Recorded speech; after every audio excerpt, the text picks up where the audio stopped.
doing all these sit-ups and then what happened there? It does, son. Father time is it? We just pop We are up. live. We are live, man. Welcome to the Elite Podcast. Welcome to the Elite Podcast, episode 35. 35. Good afternoon, everybody.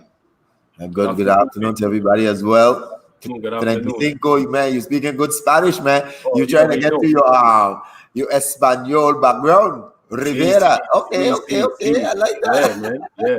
Tú sabe, poquito español. Yeah. I like that woman, man. Hey. Before I get started, tell me how you watched that fight last night with Israel Adesanya. Dude is a beast. I did not. Dude is a beast. He's on another level. Tegan, if I had seen the dude that he was going to fight, let's say I see he and he coming after me to run, I run into the dude he a fight last night. That's how tough he was. Son, the dude is diesel. He just look ripped and he like brother and he just totally looks stronger than Israel Adesanya. Yeah. But Israel easy as the Kali was not showing no fear and he just pick apart partner, my son. Just where he done it and he didn't even last the mid second round. And That's he knocked crazy. you out. Yeah, that's crazy. One thing with them type of fight, you ain't know where to run on. Once that man gets you, if that man got a speed and you can't hit that man, you will get tired. It's true. So And that's a big mismatch. If that Hispanic dude throw more than 5 points, they cheat. That was too much. Wow, that's This crazy. man ain't throw no punch, my son. I got check out that replay on that one. Man, it was a good fight. But go ahead, Mumbai. Floor is yours. No. It's all good, man. Like you said, yeah, dude, he on another level, man. Well, I'm gonna go ahead and get these shout outs out, man, because I just can't stop laughing, man. We got this guest on, Kevin Bogus Liebert, man. So it's gonna be fun today. Yeah. But I want to get these shout outs out of the way so we could start, So we got You already make us late. who? Me? You. Man, that's crazy. Y'all blaming me for being late, man. I see how it is, Point at the rookie. The rookie gonna take the blame on this one. Because I the youngest, yeah. If it weren't for you, Mumba, we will be so much more out of line.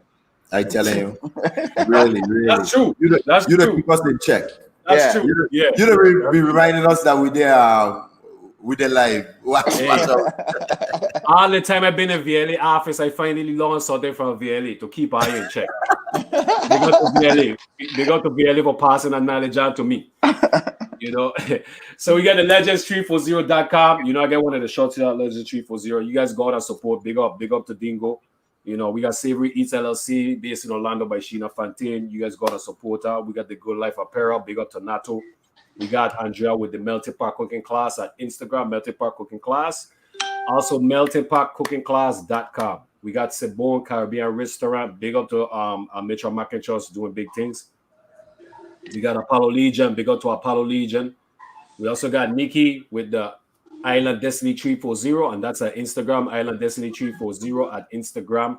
We got Rico Canario, one of our former guests. Big up to him. His website is www.lulu.com/spotlight/R Canario. He has a rich history in the VI in the Caribbean, and also sports. He has several books, so you guys go on and check that out. We got Right Way Service Station located in Princess next to Avis. We got Paris Enterprise. Big up to Dave. We also got Livewire Sports. And that's at Facebook. Follow Livewire Sports on Facebook. They live every Tuesday, 7 p.m. Also, we got The Real Midnight, new single, Bring Out the City, out on Apple Music, iTunes, Spotify, YouTube. So you guys check that out. Also, her Instagram is The Real Midnight. The Real Midnight. I need to fix that so I can put that out too. So she's doing big things in Jacksonville, Duval County. Big up to Duval County. We got two of their finest up here, Tegan and Pang. So big up to County. No, you're saying it wrong, Tegan. You're saying it wrong. If you're gonna say right, don't say that. You're right. I ain't been in a while, P. So I had to kind of remember how you say it. Right. Pre-check, disrespecting Duval like that. Right. You ain't gonna say right, you can't say that. Want to keep me in check. we got next we got next envelope printed. Big up to Chico. We got oliviadesir.com. Nice. Hey, I'm telling you guys, go check out the website, oliviadesir.com. Some nice jewelry. You know, check if you guys got some significant others, male, female, you know, daughters, you know, sisters, etc. Wife, you guys go check it out, you know, buy them something. You know, holidays coming up, so it'd be a good time to start early. We got Bubbles promotion, big up to Cuz. We also got follow on Facebook, Reno's Kitchen, you know, big up to Cuz as well too. So big up to Mona Barnes, much love to Mona Barnes. We got follow on Facebook, City of Refuge Worship Center. They live stream every Sunday at 10 a.m. So you guys go out and support if you guys want to get the word. Once again, City of Refuge Worship Center. You know, the live stream every Sunday at 10 a.m. Big up to Mona Barnes once again, you know. And, you know, rest in peace to Genix, you know, UG, Genix Thomas, legendary coach, you know, father, husband, friend, brother, mentor, teacher, scholar, condolences and love to the family, you know. Real quick, everybody tuning in now. And then throughout this episode, we have with Bogus, I'll go ahead and mention it again. But if you guys ever play for Genix, practice with him, you know, Saba, baseball, man league, etc., etc. You guys, if you guys got a chance, you know, send it to Zorro. I think his other people might be posting it too, but send it to Zorro. A picture of yourself, you know, back then and now, you know, past, present. If you guys any pictures, and send it to him. Also, you guys could put what team you guys play for as well too. You know, several people is doing some different stuff for him, some tributes for him and stuff like that. So that'd be good. You know, so you guys go check that out as well too.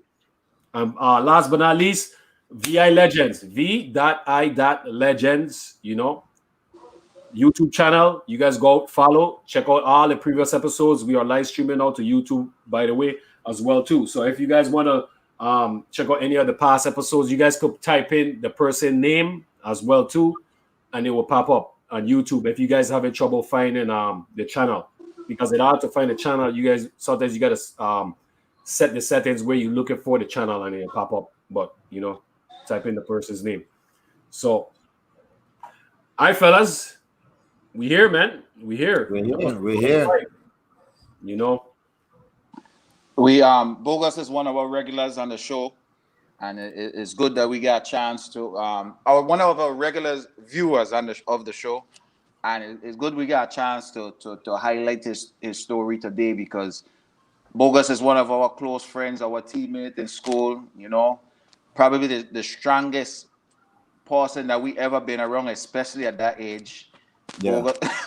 Bogus Bogus was so strong, I swear Bogus used to lift the gym.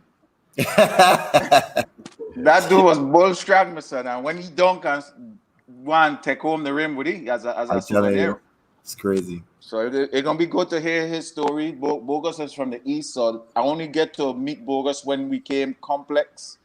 Didn't get to play against him much before that, but instant brothers once we all became a Barracuda. So I'm looking forward to hearing this story here today. Still a lot to learn, even though I know him for a while. Still a lot to learn about him. Yeah, man. Let me shed a little light on the last episode of Mumba, because we always gotta give reverence to that. Go ahead. I know Pang was missing, but and I get knocked off on Wappa, but that's all right. Yeah. Give a little light on what we had last episode. Yeah, so previous episode we had Dwayne Juice Medoro, you know, episode 34. Great, amazing episode, man. He's doing a lot of good things for the youths, them, especially in baseball. He was a football coach. He brought, you know, our football mentality to St. Thomas. You know, he was up in the States. You know, he grew up in St. Thomas, and then he went to, you know, the States as a kid because of some personal reasons with his family, his mom and stuff. And then he came back. You know, he did the football stuff, and it was amazing, man. And you know, he moved back up to the States. He's in Florida, and he's sacrificing a lot of time, helping a lot of youths, giving a lot of youths a lot of different opportunities, you know, in the sport of baseball. You know, a lot of kids is playing Division I baseball, you know, thanks to him with his help and sacrifice and giving some kids opportunities and places to stay, man. And he's doing so much. He's doing some big things, man. It's just amazing. You know, that time he was on the episode, me personally, I learned a lot, man. I learned a lot, and and it's amazing how so many different people from the Virgin Islands is doing a lot for a lot of the youths. Them that's it's going unnoticed, if you want to say. He's just doing it's a lot of sacrifices. A lot of people is making for the youths them, and it's going unnoticed. So I'm just glad that all of us here, we have this platform that we could help and highlight these individuals, man, because they definitely need it, man. All the hard sacrifices and time away from the family and stuff like that, man. So his episode was amazing. So if anybody have a chance, definitely go check that out, man. And as for me, man, I just remember one thing, and all of us have this in all of us who are on the podcast right here, where we could just say, okay, we successful, let we sit back, raise our family, and let the chips fall where it may. You know what I'm saying? We don't need to be going to the extra mile trying to help other young Virgin Islanders. We're doing it because somebody did it for us. But the fact that this man was sick, this man was literally sick. He had to leave St. Thomas, go to the States. Something hit his heart. He had to ask his wife, look, I want to help young kids in the Virgin Islands to get an opportunity. And he couldn't even walk. That kind of mentality. He wasn't even thinking about himself. A person in that stage would have been like, it's all about my life right now. I'm going to take care of my family and just do the best that I could do. This man brought, I thought, 7 kids from the Virgin Islands to live with him. Yeah. That's amazing. That there is a show of selflessness that moved me, that showed me he was just all about putting the Virgin Islands on the map. And when he started calling out all the kids, them who was problem kids, that he took from the Virgin Islands, St. Croix included, and brought them to the States, and now they got scholarship, doing well in AAA and all these different areas. Man, it just shows that, they say one man really can't really move a needle. It shows that's a lie. It takes one person just to care. Yeah. And if one person can do all of that, imagine a whole community. You know what I'm saying? And that's what really, really moved me, Mumba. The fact that he was sick, that would really move me, Pam. I was amazed because everybody else would have been like, man, it's about survival right now. Me and my family, I ain't got no time for nothing else. Right. So true that was just, man, thumbs up, man. I was so pissed that Wapa went out on me, but we were getting a lot of rain. But it is. I got solar now, so I still had power. But the problem was Vaya is hooked up and Wapa. That's the problem. So I gotta sell a shout out to Vaya. I need to get off a Wapa so I can keep getting internet, please. But why? Well, that's a story for another day. Well, maybe one day we gotta get a Wapa representative on the show, man. But that's a story for another day. Never come. Why Wapa to be going out so? Hey, what Chucky say? Flip flop, Wapa God. Oh my gosh, man! We coming for you, Wapa. We coming for you. Yeah, we gotta get somebody, a representative on the show one day. Gets crazy. But on to Bogus, Mumba. Bang don't give his intro. Let's hear from you. Episode. Everybody tuning in, appreciate you guys showing up. Good evening, good afternoon, wherever you guys are. Appreciate you guys showing love to Bogus, tuning in, man. So much love to everybody that's tuning in. Much love to everybody. Bogus, man. I met Bogus in Complex, man. And trying for the team, made the team, and we just went at it, man. That's how I met Bogus in practice, man. Just going at it, we talked about it off camera. He was one of the guys on the team. It was Tegan, it was you, it was Bogus, and we had all the other players, but both of you guys was like the 1-2 punch, man. And I wanted to be the best player, and I measure myself up to you guys. And like I said, I was going after Bogus first, and then I was coming after Tegan. That's just the reality of the situation.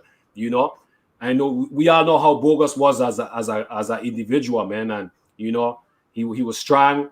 He was a hard-working player. And I was coming after him, and he never backed down, and I wasn't backing down. And I looked up to him, and one thing I looked up to him was that he was a teammate first. He was like, nobody's not going to mess with anybody on this team. That's the type of person he was. He was like a teammate first, like he had your back. He would look to chop off your head in practice, but at the same time, he loved you like a brother, and he showed it every day in practice. He showed it in the games and stuff like that, man. And You know, he's one of the reason he's one of the persons that made me who I am today. Is as a lot of people that played that part, and he's one of them too. You know, so I just can't wait to hear his story. You know, like Pang spoke on him, and you guys have a little bit more Well, Tiga, you have a long more history with him, and Pang, you have a little bit more than me. But man, I just can't wait to hear this story because all of us been in that environment together, man, and it's gonna be fun. And I just can't wait. And Bogus, you say we're not purple, and you know, and this purple ain't for Lakers. You know what this purple for? It's You understand? You know what this purple for. So you don't know. I show you love. That's deep love right there. Yeah. Yeah. That's well said. Well, for me, I mean, this one, just like you guys touch me when I talk about you guys, Bogus is in the same bracket. From the days of Lou Muckle, he was obviously at Paul B, and we touched down in Elena. I mean, I'll just tell a little small story. I was never really the basketball guy. I didn't play 7th grade year, no basketball in Elena. I didn't really care about basketball. It was all about soccer for me. My whole family is soccer family. Everybody don't know that. So, you know, I met up with Bogus, and for some reason in 8th grade, he said, man, we had gym class together. And he was like, dude, you need to try out. You got a little skills. And I was like, dude, you know, as a soccer man, I don't me believe in this basketball. Crap, are you doing? Yeah? You know what I'm saying? But he would always push me, and I never really understood why, you know. And we just formed such a great friendship, especially since his name was Kevin and my name is Kevin also. We just formed that Kevin band. And we just hit it out from there, man. And eventually, once I didn't play 10 to 12 with Alaba, he brought me from Sion Farm to Harbor View, where Guidance was originated with, and that's where I met Basie and Koof, where Koof always tell you like about fresh from Antigua, buy me across you. I mean, it's bullshit. But Bogus was the one who introduced me to that side. And that's how I began playing with Guidance 13 to 15.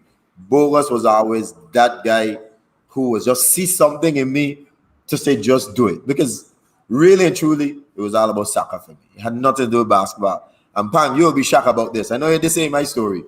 But even when we went to Complex and 10th grade, because remember 10th grade, we had 9th grade in Elena. When I hit 10th grade, I wasn't going to trial. Because we had done his story. We didn't know Haywood at them time. They say Haywood was going to pick our Westman. I don't say, man, I know I'm going to waste my time. And Bogus was the one that said, son, let me go, my son.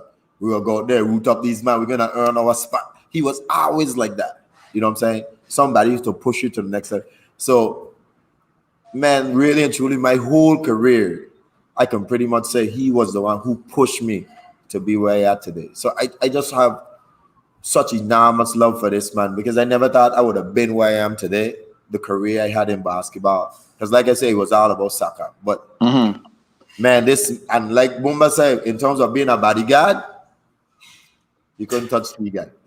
You could not. If Bogus is around, you can't touch me. And believe me, and he can tell you a lot of these stories. Bogus used to hit you them fake punch. Bogus used to get some in your chest when you ain't looking. He used to just toughen you up. We used to just be in practice, and all of a sudden you get pow in your chest. And we used to be like, Bogus, why you do that, man? Man, we you up, you gotta be tough. I will go and say something when he came on. Matter of fact, I'll say no. Yeah, Bogus is the only man on the team that when he take off his shirt, he make everybody look like they need to go and do some push-ups. That's facts. That's facts. Hey, over the years, I get so much punch with my chest. My chest I just get strong. I just get used to it. But he was not the tallest or the biggest on the team. That we leave that to Buck and and Doa. Yeah. But Bogus will make everybody look like they need to go and do some push-up. The man will just cut all over. Not just cut. The man that could just palm your whole head and cover your face and the man was just huge. The man like a real man child, my son. Man, he look, man. Like I said, this story is gonna be crazy. I just wanted to give a little bit of mine because I don't want it to be about me. I wanted to be about him, but I just wanted the people out there to understand You will never be me, a Kevin Tegan Shepherd, if this man never pushed me from Elena, from Complex. So yeah, I don't know what he saw in me. Maybe he can pretty much elaborate when he comes on. But man, I give him all the gratitude, and I tell you, anything he need, I will be there for him 100%. I mean, he's a true friend, an even better guy, and we welcome to the Elite Podcast so we can hear his story. Kevin, Bogus, Liebert, welcome to the show, the Elite Podcast. It's on like a time. Well said, fellas. Welcome. Yeah. We got what do any say he is a kappa? We got kappa in viewing in the chat. Big up to Dwayne. Big up to Dwayne too. Big up. Morgan, good to see you, man. It's all about you tonight. You got a stage. Tell us how it all started. You know, give us your intro, and we go piggyback on you. Whatever story you want to share, it's all good, but it's all about you, bro. Man, real talk. I didn't start playing basketball until I was 13. I used to play baseball. Man, I used to play for the Dolphins. You know, check. Okay. And, I used to play for High League champ. Mm-hmm. And after Hugo tear down our house, and so we moved Trailer Park. And then after that, I moved with my mother, and then we went. I moved in with my father in Harborview, Golden Rock, and all my partner them down there, all them I used to do is play basketball. I used to be like, man, son, I just start playing it, and then I just pick it up, you check. But it been rough. It been rough starting out because I had basically I always used to run the little 13 to 15, and I remember when I just went down there or whatever, I try out for guidance, and basic cut me the man. Wow, I did not know that. Yeah, man. I said, all right, good show. Okay. And Rebel take all the man them that Basie didn't pick up. And Rebel start a little squad, and he named us the Little Rascals. And listen, we are trashed the first year. And then after that, over the summer, we just are playing mad ball. And then next thing you know, man, we start winning. Basie was like, yo, come play. Like, nah, boss. So it's Little Rascals, them, man. Right. And man, it just take off from them, man. You check. I get Tegan probably, you probably know already, but even my first year in Elena, I went out and try out for Pew. And Pew like, look, I ain't know what to tell you, but right now I can't do nothing with you. So, all right. Man, yes, I just had a chip on my shoulder from that point on. You check? Got the way my mother and my father raised me, my son is like, man, if another man do it, I could do it. You know what I mean? True. After that, it was a wrap. Like I walk out, I play enough ball. It was just a point I had to make. You check? And then me and my brother, my oldest brother, boy, we kind of start getting even closer because man, Bai is a monster. I used to watch this man and play, and I used to be like, what? I want to be as half as good as this man. So, yeah, man. But if people don't know who he is, aka Superman. Yeah, boy, you are going through it 10 times. This man so much nickname: Superman, Dagger, Slice. I mean, hey, listen, this man, he will find different ways and he'll sculpt his game different ways to beat you. This man was 6'1", and this man was in the post beasting with man like Mac and so on. Yeah. Man was a beast, man. You check. And he tell me one year when I was 16, he said, you go in man league with me. So what? So all right. I went man league, coming off the bench and so. I start getting couple dunk and so in man league, and then after that it was a wrap. You check. But yeah, I don't know, man. It's just, in anything I do, matter of fact, anything any island man do, you know what I'm saying? Any man from home, it's like we just naturally guide. I talking from our time frame, you check? Like, if you tell us we can't do something, we're going to prove you wrong, boss. You check? And that's just how it was. You know what I mean? You couldn't tell me I can't do nothing. You check? That's what I'm telling, we are talking a little bit off camera.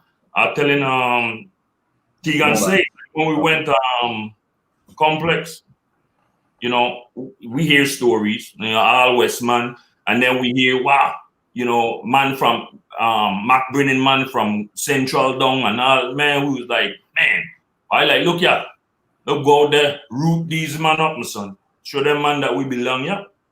And everybody know Pang and so man, I used to hear about Pang all the time. So what Pang coming down? What Dawa too? Kasim? All right. That was facts. That's true story, man. Man, that's dope, man. That's nice. Yeah, but so the first question, like that toughness you had from day one, did you attribute that from your parents or boy? Because like you said, boy, I watched boy in man lead when I growing up too, and man, boy, like you said, used to go against our coach Haywood, and Haywood used to lose some serious elbow in boy, son. And boy was the only man I used to be like, yeah, are you ready for it now? He was like psycho. I used to be like, boy, crazy hour. You're so big Haywood is. Yeah. Like, did you get that toughness from he? Like, damn, he are tough. I don't know. I think it come from our family, man. Cause we've been through a lot, man. You check.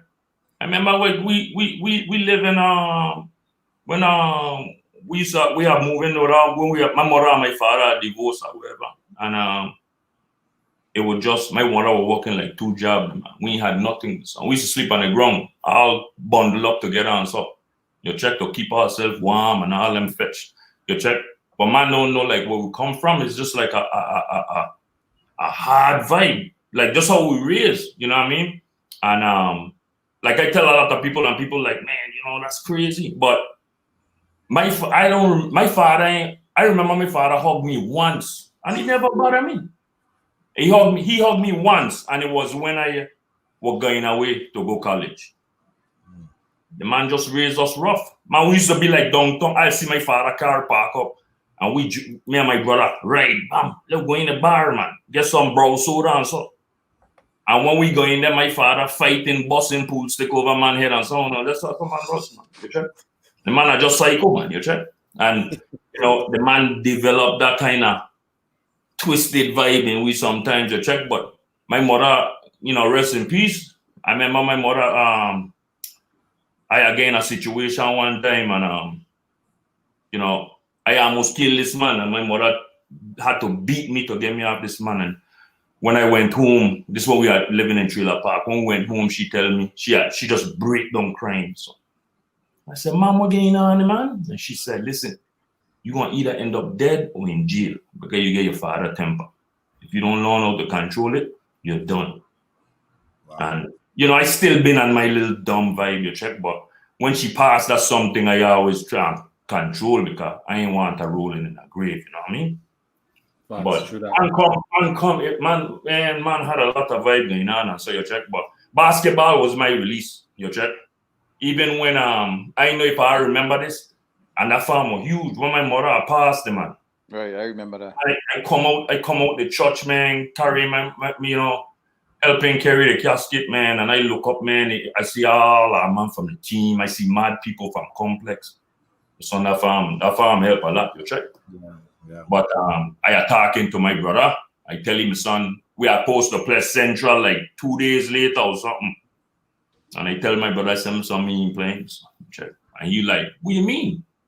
I said, my mom just passed. My wife ain't playing out here playing basketball. He said, you think if mom were alive, she'd tell you don't play?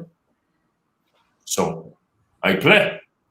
You check? We trash out Central, man. I had like 34 points. Tegan had like 36 points. Trash them out, man. That game was dedicated to my mother. A lot of man didn't know that. You check? But yeah. So appreciate you sharing that with us. I appreciate you sharing that with us, man. Man, that's crazy. Because I remember that story like yesterday. Yeah, man. Yeah, man. Then we talk about early complex when you first met Haywood and stuff like that. Obviously, he has been a big contributor in all our lives up here. What was your first perception and how did he grow on you? And give me your feel of him in terms of who Dean Haywood really was. Wait. Before you jump ahead, because you said something you didn't make the team for Elena. Yeah. Like the first year, so the second year you make the team? Easy. Yeah. Hey, I'm like, so all them man, like when I get cut in 7th grade, all them man my little partner, and so them man like cracking joke and stuff. And you remember that team? I remember that team, bro. I can't But I can't Bim, Maki. Yeah. I remember that man. Jobo, Kasim. Yup. Bang, probably play against them. Frankie, I could tell Frankie. you everybody there in that ticker. We trash them man. After trash them man. Yeah, man. Let them know, Pang. Let Hey, them know. Let them know, Pang. I don't tell people this, you know. If I name the people them that been on at a team, and I name the people them that been on Central, I guarantee I know everybody that been on that Elena team, but I don't know. You know, like 4 or 5 people on that at a team. And when I tell her we blow Elena out, we just mash them up, you know. Them man I tell her, them man I want to fight them, man. Fight them, man. They didn't even want me to leave the gym. I could name the whole team. The whole team. And you're right, Tigan, because I know Bim been on that squad. Yeah. Maki. Bim, Maki, Frankie, Claude, Spud, Jomo, Kasim was on it. No, Kasim was on the team. Kasim, I could have. Yeah, Kasim was on the team. Yeah, Kasim was there. Yeah, Kasim played. Kasim went there. Yeah, Kasim had to be there. Kasim had to be there. Kasim be there. He started off in Arta, but Kasim a rugged man. Kasim was fighting every day. So they ship you up east, my son. I think he ended up in Elena. So he was on the team. Yeah. So that was maybe he had somebody, I think the Dwayne just say, but that was the varsity squad. Varsity squad? Yeah. We went on it was a junior varsity vibe my first year. And that was 8th grade. We went for JV. Peter's coach that. When he brought out the smallest pants. You remember that? Yeah. And I listen, that next like that whole summer, I was just playing ball, man. And next year, easy, man. Easy. Make the squad easy, and then that just motivate me even more. And then I run into Tegan, and then that was a wrap. You check. I ain't really want, go really into depth, my son, but me and Tegan, soon as I meet Tegan, the man, it was just, I don't know where it is, the man. We just link.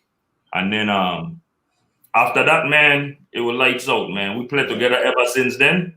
This man know me so good. Like, all I got to do is watch Tegan, and Tegan know about the backspin and yoke the rim. That's all I had to do. The connection was like I remember that. We're like twins. We're like twins. Yeah.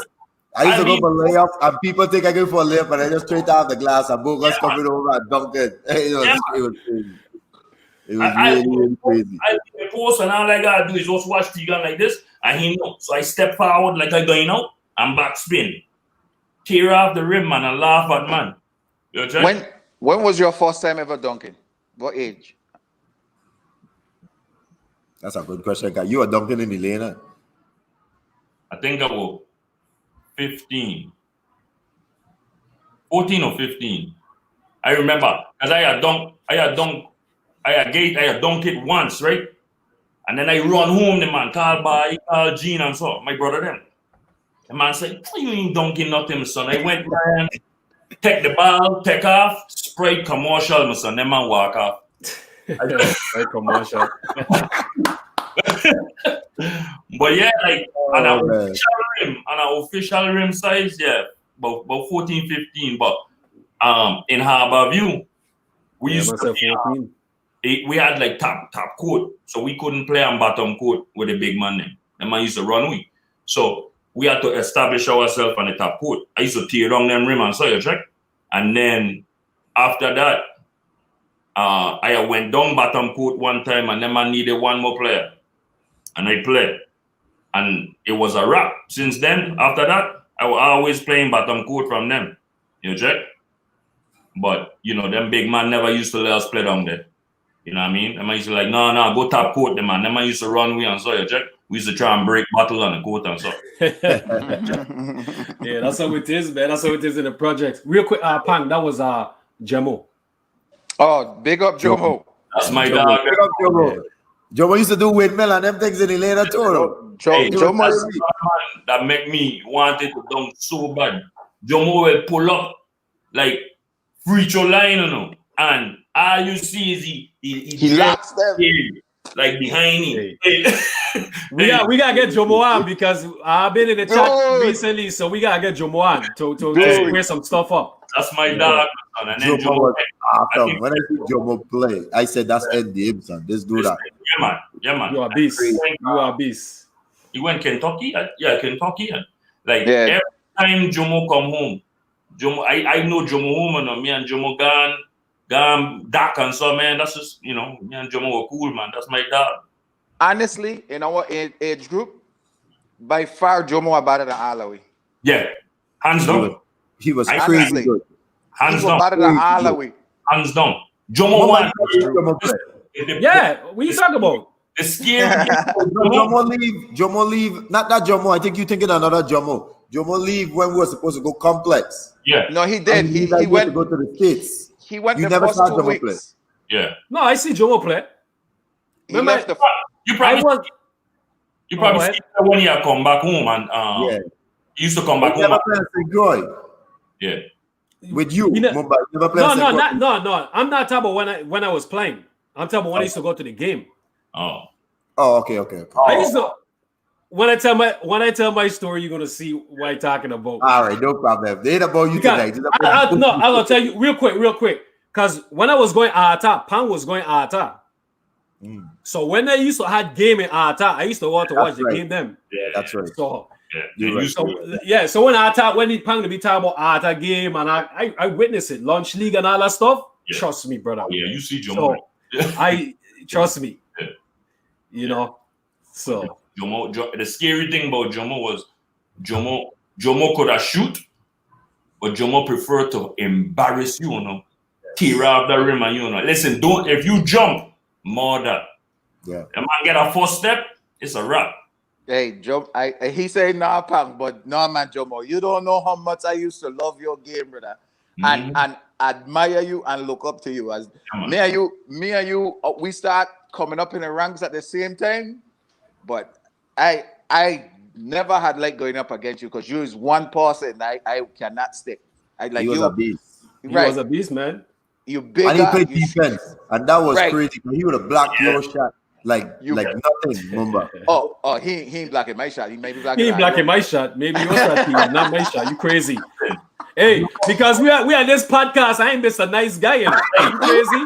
Nah, we not gonna play that.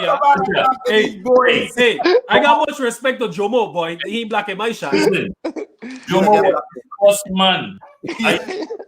Right? A man go and lay up the ball, like he get the ball lay up, and Jomo would jump, stick it on the glass, and grab it with 2 hands and come down and guard. Listen, that man was on a whole different level, boss. Whole different level.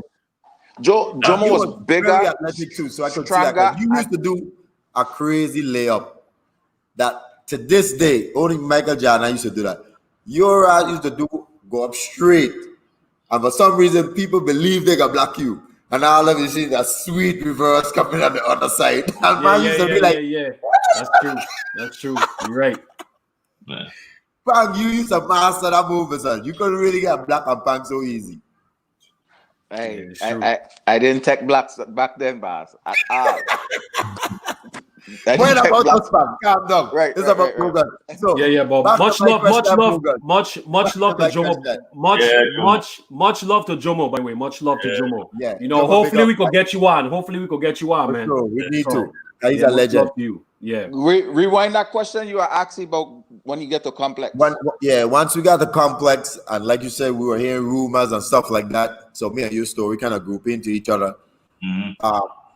Give us some more insight about it. What made you went out there and really try out? And what was your what was your thoughts about Haywood, and then once you finally get to meet him, what you thought about him later? Because like I said, he made such a big impact in all our lives that, I mean, every time we see him, we just got to call him Pops. He's been a father figure to all of you.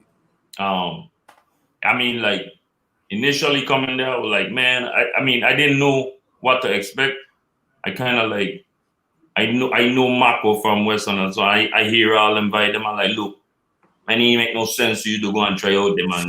That man don't get his squad pick on him, and all them fetch. You check? But I went out. I said, Bob, that. I said, I tell Tegan, let we go. You know what I mean? Went out there.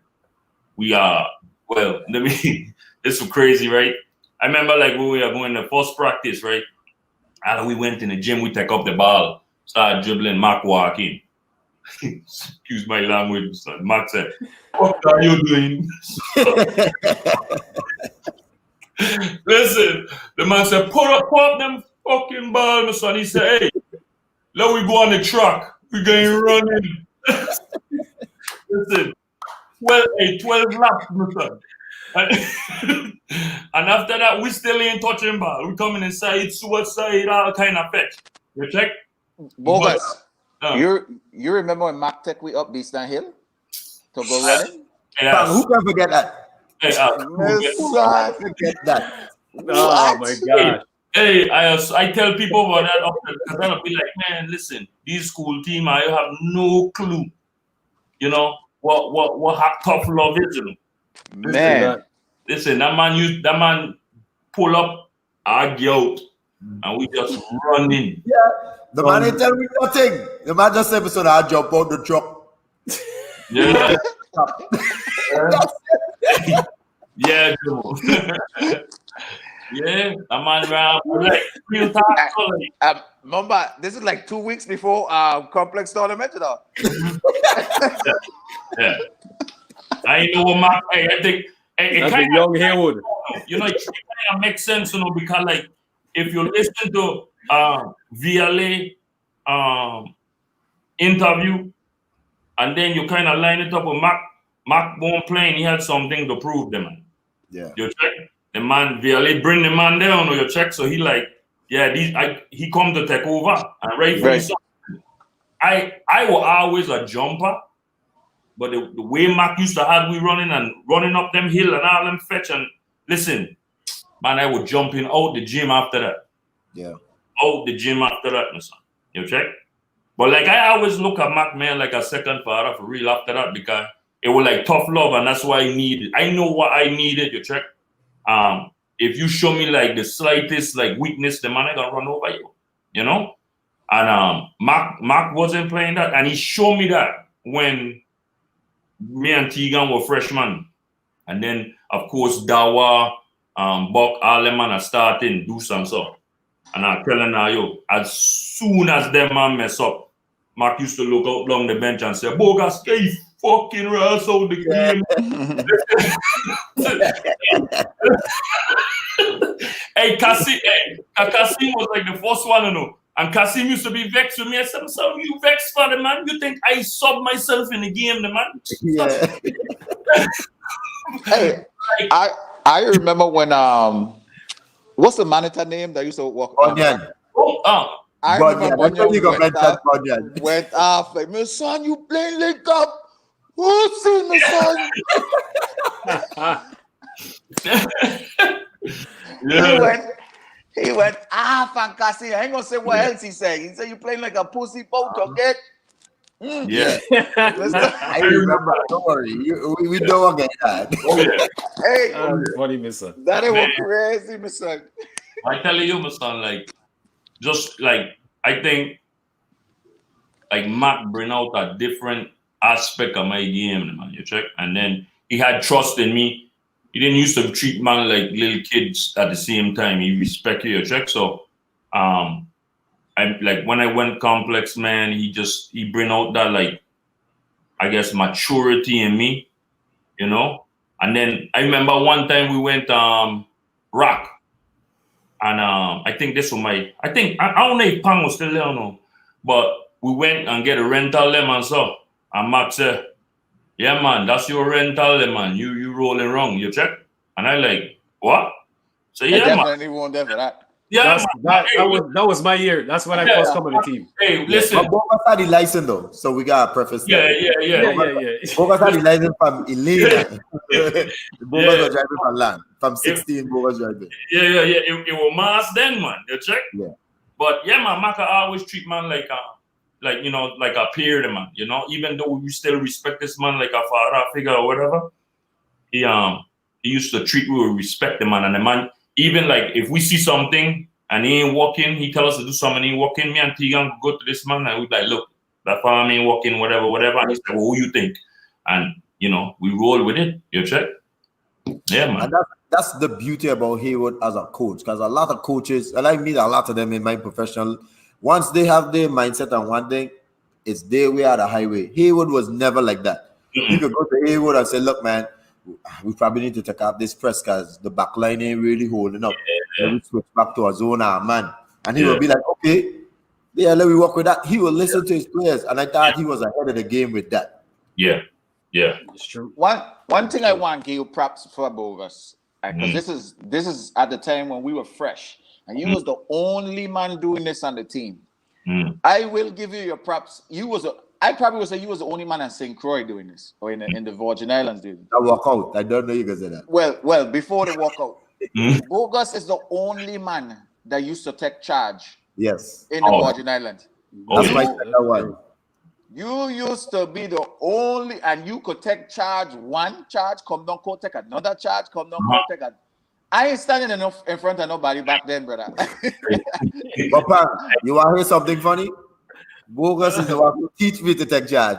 And once I start doing it, you start hating me for doing it. You say I flap it. You turn a big flap when you were professional, boss. Hey, cause like listen, I have you gotta say as soon as that man touch you, you gotta say, ooh! Yeah, I'll fly back. Listen, Tegan become a professional at that vibe. What? I start flapping like crazy, Bogus. They couldn't even touch me like this. It's like you hit me with a bat. But you save we a lot of game because it's on key moments. You the only man taking charge. So where that came from? Because nobody taking charge and saying that's true. It was just an unknown. Good question. Thing that people just didn't do. I don't know. I mean, you know, my brother used to always tell me slide my feet because I used to reach a lot, you know? And I start, you know, adapting, sliding my feet in front of man when man getting ready to drive and so. And I just realized that I was beating them there because I had a quick first step. So I start like beating man to the point, and I said, well, you know, I might as well stand here and take the charge. And then I get real good at it. You check, I just, you know, stand up there like, you know, and that man wasn't hurting me because I ain't gonna stand up and try and stay standing up. I gonna drop with it. You check. They must say you were taking charge of street ball. Who said that? Sonny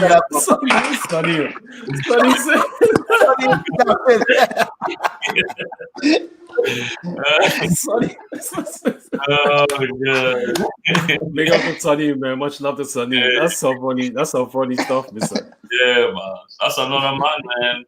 You know, watching you play, man, it make you, you know, try and tweak your game a little bit. This man was a pure pull-up shooter, man. Yes, sir. You know? Yeah, Sonny was no joke, my son. Yeah. I used to look up to Sonny so much when Sonny used to play with guidance. And actually, Bogus was the one, like I said, I don't want to make it about me, but Bogus brought me to guidance.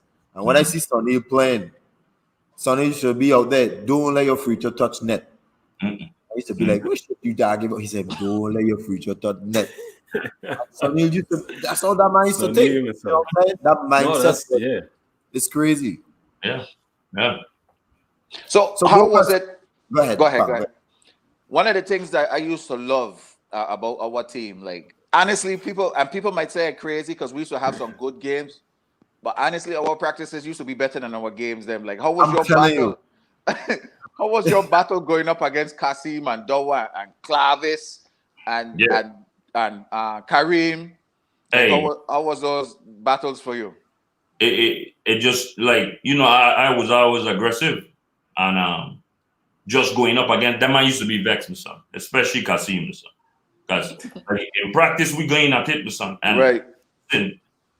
Kasim used, I ain't gonna lie, Kasim had like, at that point in time, Kasim had some of the baddest foot movements I ever seen. Right. It was nice, bro. Footwork out of this wall. Hey, you look at this man and you say, wait, the man had to just travel, man. No way. You check? The man, listen. Hey, Kasim had so much potential, boss. You check? But, I was just aggressive with that man. You check? That man won't go and push me around. And then I start, once that man fighting to get me down in the post or wherever, and they turn wrong, miss, I slap him rebound. Y'all know I used to like slap it, you know what I'm saying? And after that, I realized, okay, Mark watching, and this is how I gonna get my playing time. You check? So I build my playing time up because I had to go up against Deuce, Mark, Kasim, Dawa. You check? And at them time, remember sometime Mark used to have him come on the court and show us how to do by itself. Yeah. And Mark, he was all hands in, you check? Yeah, sometimes he used to practice with us. You're right. Yeah, we playing up and down and Mark hacking. We don't play with Bust you big elbow and all kind of thing. You're there the boss.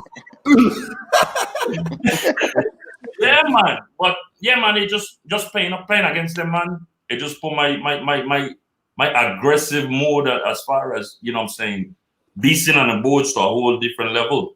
You check? Go ahead, Bogus. Let me hit this question real quick. Wait. No. Hold on real quick. I apologize, Tegan, but I tried to get his timeline correct. Because when Complex opened, both Tegan, you and Bogus was in 10th grade, correct? Yes. And Pang, you was in 11th grade, right? Yeah. So, and what you talking about right now is more your 10th grade and your 11th grade year. You kind of putting it together, or is it more your first year? Yeah, both of them. Okay. I just wanted to make sure I on the same timeline where I was. So my bad, Tiga. I apologize. No, that's good. You're right. Yeah. That's a good question. Because the senior year, Hayward just gave us the team, me and Bogus. It was like a breeze. You was on that team, they Mumba. We pretty much run the team. And like you say, Bogus was the police. I couldn't get out. And like a Bogus would give you suicide. Hayward ain't needed to give you no suicide.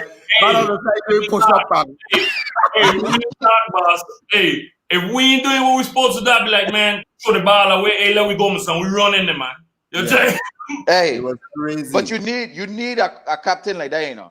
You need a captain like that, man, because when you got a good captain like that, and the rest of the team that follow suit, that'll lead to some successful years, man. I'm telling you, man. Yes.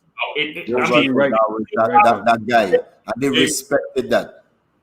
Yeah, cause man used to be like, man, that man used to be arguing and stuff, but that man still running. But at the end of the day, that farm make we even tighter. That's right. Yeah, cause everybody got a role, man. You know what I mean? Jomo just said he would have loved to play for Mac. You can imagine if we had Jomo. Oh man. Right.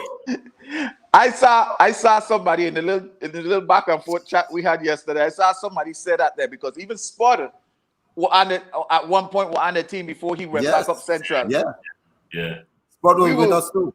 We would have had a nasty team. That would have been a crazy team, man. That man. We wouldn't have no second team. We would have our starting players. Matter of fact, you said that, Bomba. You said we'd have had a crazy team. Yeah. That'd been scary. That'd be ridiculous. It'd have been like Central back in like 83, 84, 85, them times. And so, Sherry said he would die with laugh and Spot in the chat talking trash to Bogus saying he garbage. So, yeah, just want to pull that out to Spot, don't let me come for you. Relax. Always you were making Spot and Dalgo feel good. The man, that second year, only team beat we is Rack. Yeah. The second year. Nobody beat we other than Rack. Spot is my dog to the bone. Yeah. After that first year we lost, we lose again. Never again. I know what Spot and Dalgo I know what the Spot and Dalgo were talking about, Mr. You crazy? The only team I remember was the Dura King. That's the only team. Right. That's the only team that beat me. Yeah. Even in Central tournament, is the Durakin Nakwio. Yeah. And they beat Idurakin in the championship.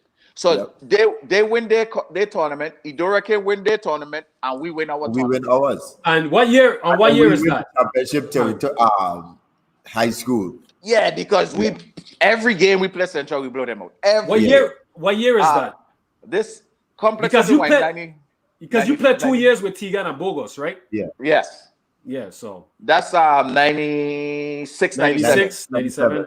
Mm-hmm. But then Haywood got all the championships, so it's not hard to find. I mean, Yeah, true that. so let me jump to my question, Bogey.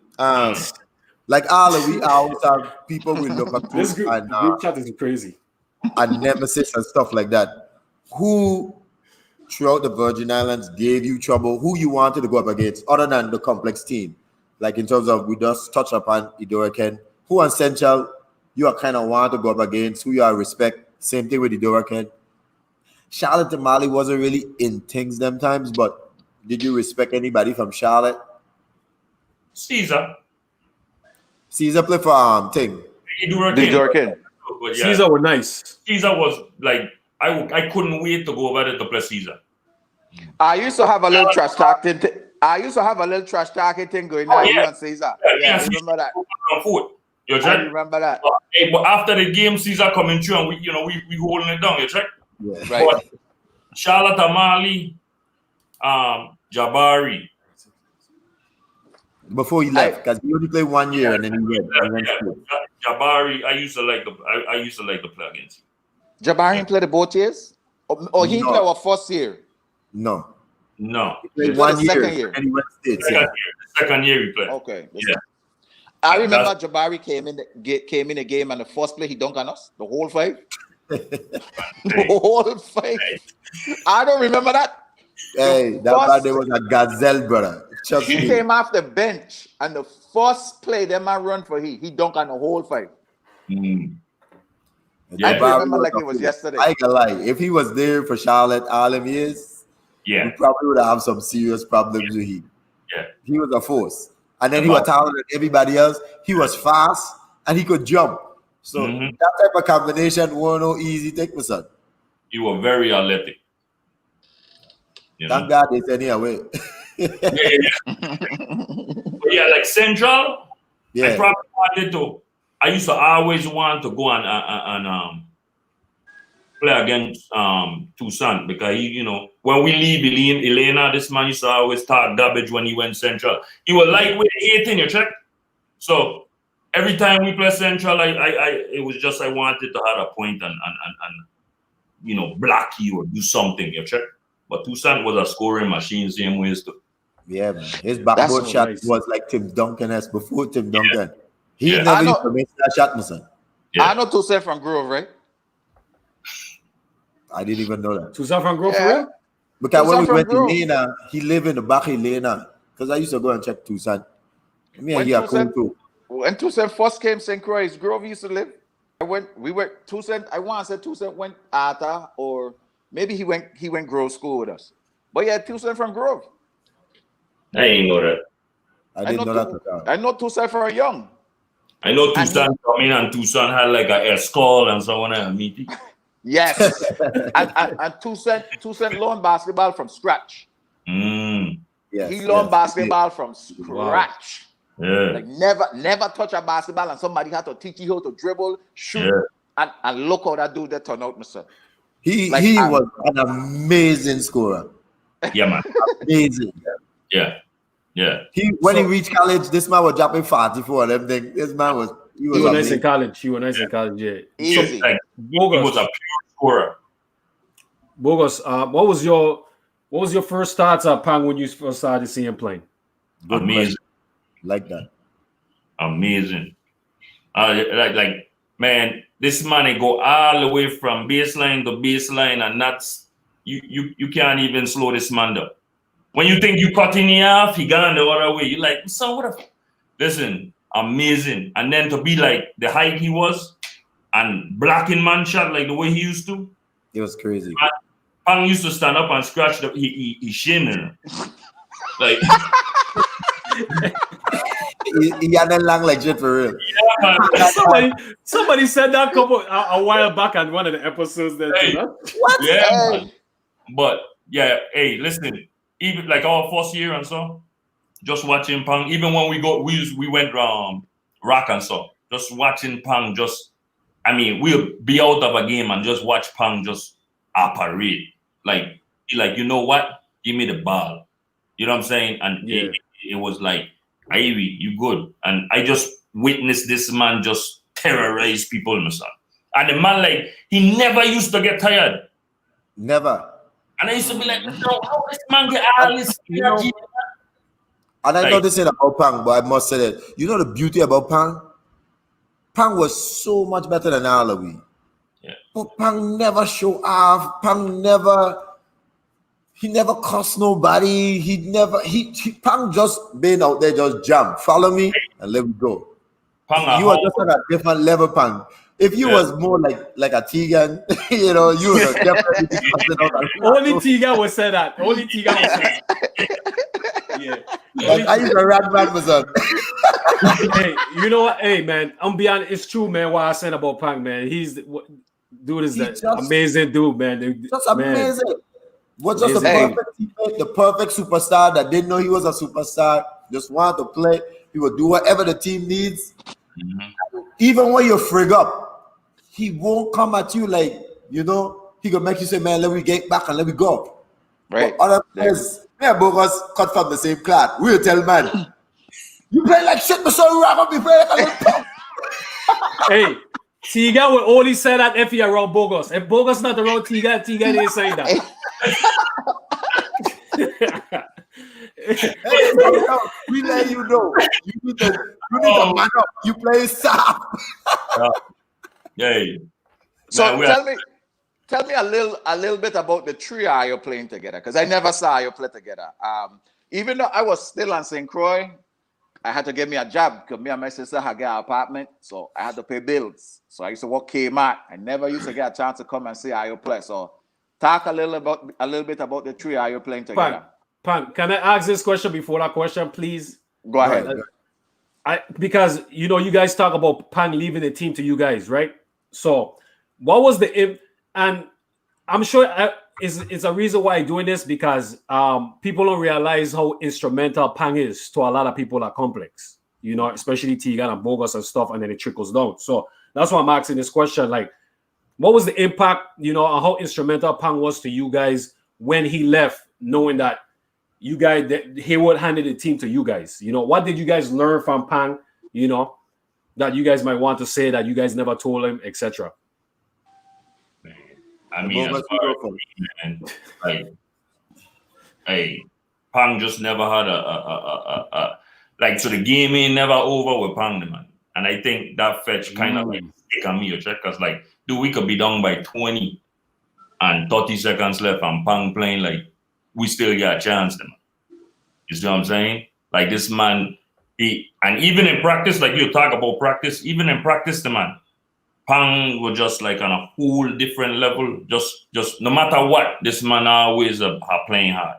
So, you know what I'm saying? It was like right there with me, because I was always, you know, taught that, you know, practice is what give you your playing time. You know what I'm saying?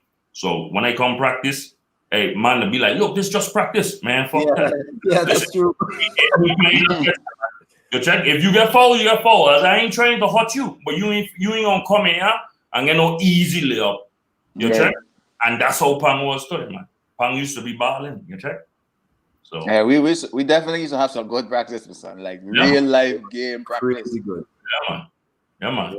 And I think as far as Tegan, and he probably could talk about this, but as far as Tegan, I think as far as controlling the game, I think Tegan took some vibes from him, because it was like when Pang leave, he wasn't gone. Like, Tegan are doing things that this man did, you know what I'm saying? And on top of that, he had other vibes going on. I was about to say, because Tegan he was more controlling the game. Yeah. Like, because he was our point guard. Little everybody might think I was a point guard. No, Tegan was the official point guard. Yeah. I just did everything else. I would help Tegan, I would help Bogus, I would help Kasim, I would help. We ain't nobody come in and score, and I get to try and steal everything. I get to try and block everything. Get every defensive rebound. That's just how I was. And I had no like drive for that. I just want to win, brother. You know what I mean? And my body was just always on go.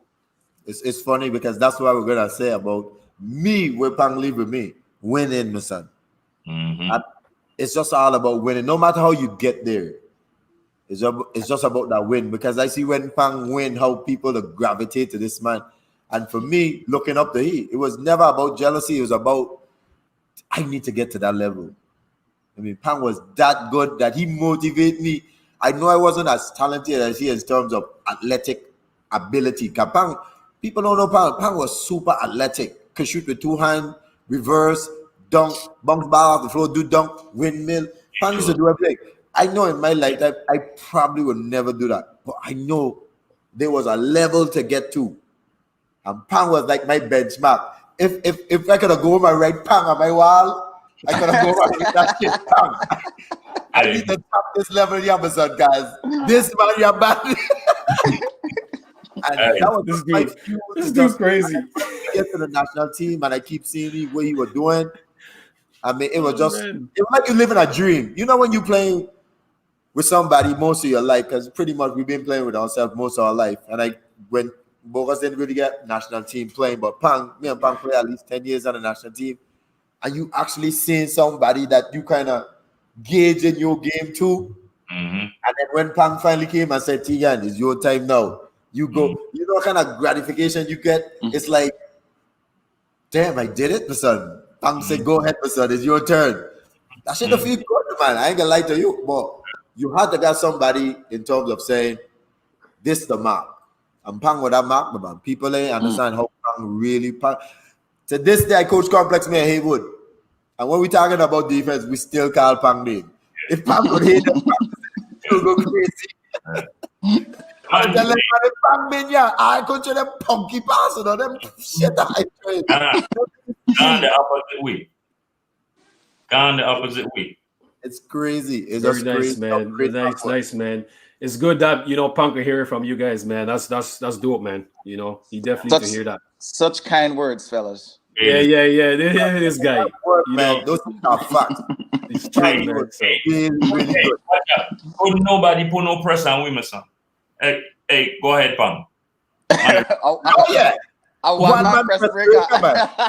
One man press breaker. I don't even press breaker. I hit that team down there. Yeah.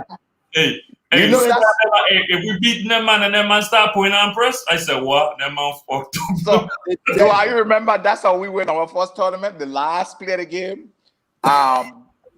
Take out the ball and went coast to coast and dish it to Lenny and Lenny hit the layup. Then man throw the fast break. Now I got run come from underneath the rim. Yeah. Caesar going up to Killer going up to tear off the rim, son. Right?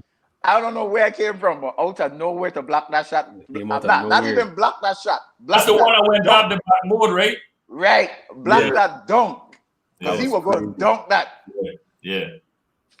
Now, Pang, you got such great memories, you hear? I just know if the opportunity was there for you to get like those Division I scholarship and you are really locked in, you'd have make the NBA. Oh, yeah, hands down. You was NBA talent. And I had man in the NBA afraid to dribble because of you. I have seen Pang let professional players scared to dribble. Mm-hmm. I bring Pang to JU and tell Pang, let me go play pickup. And I had man at JU scared to dribble.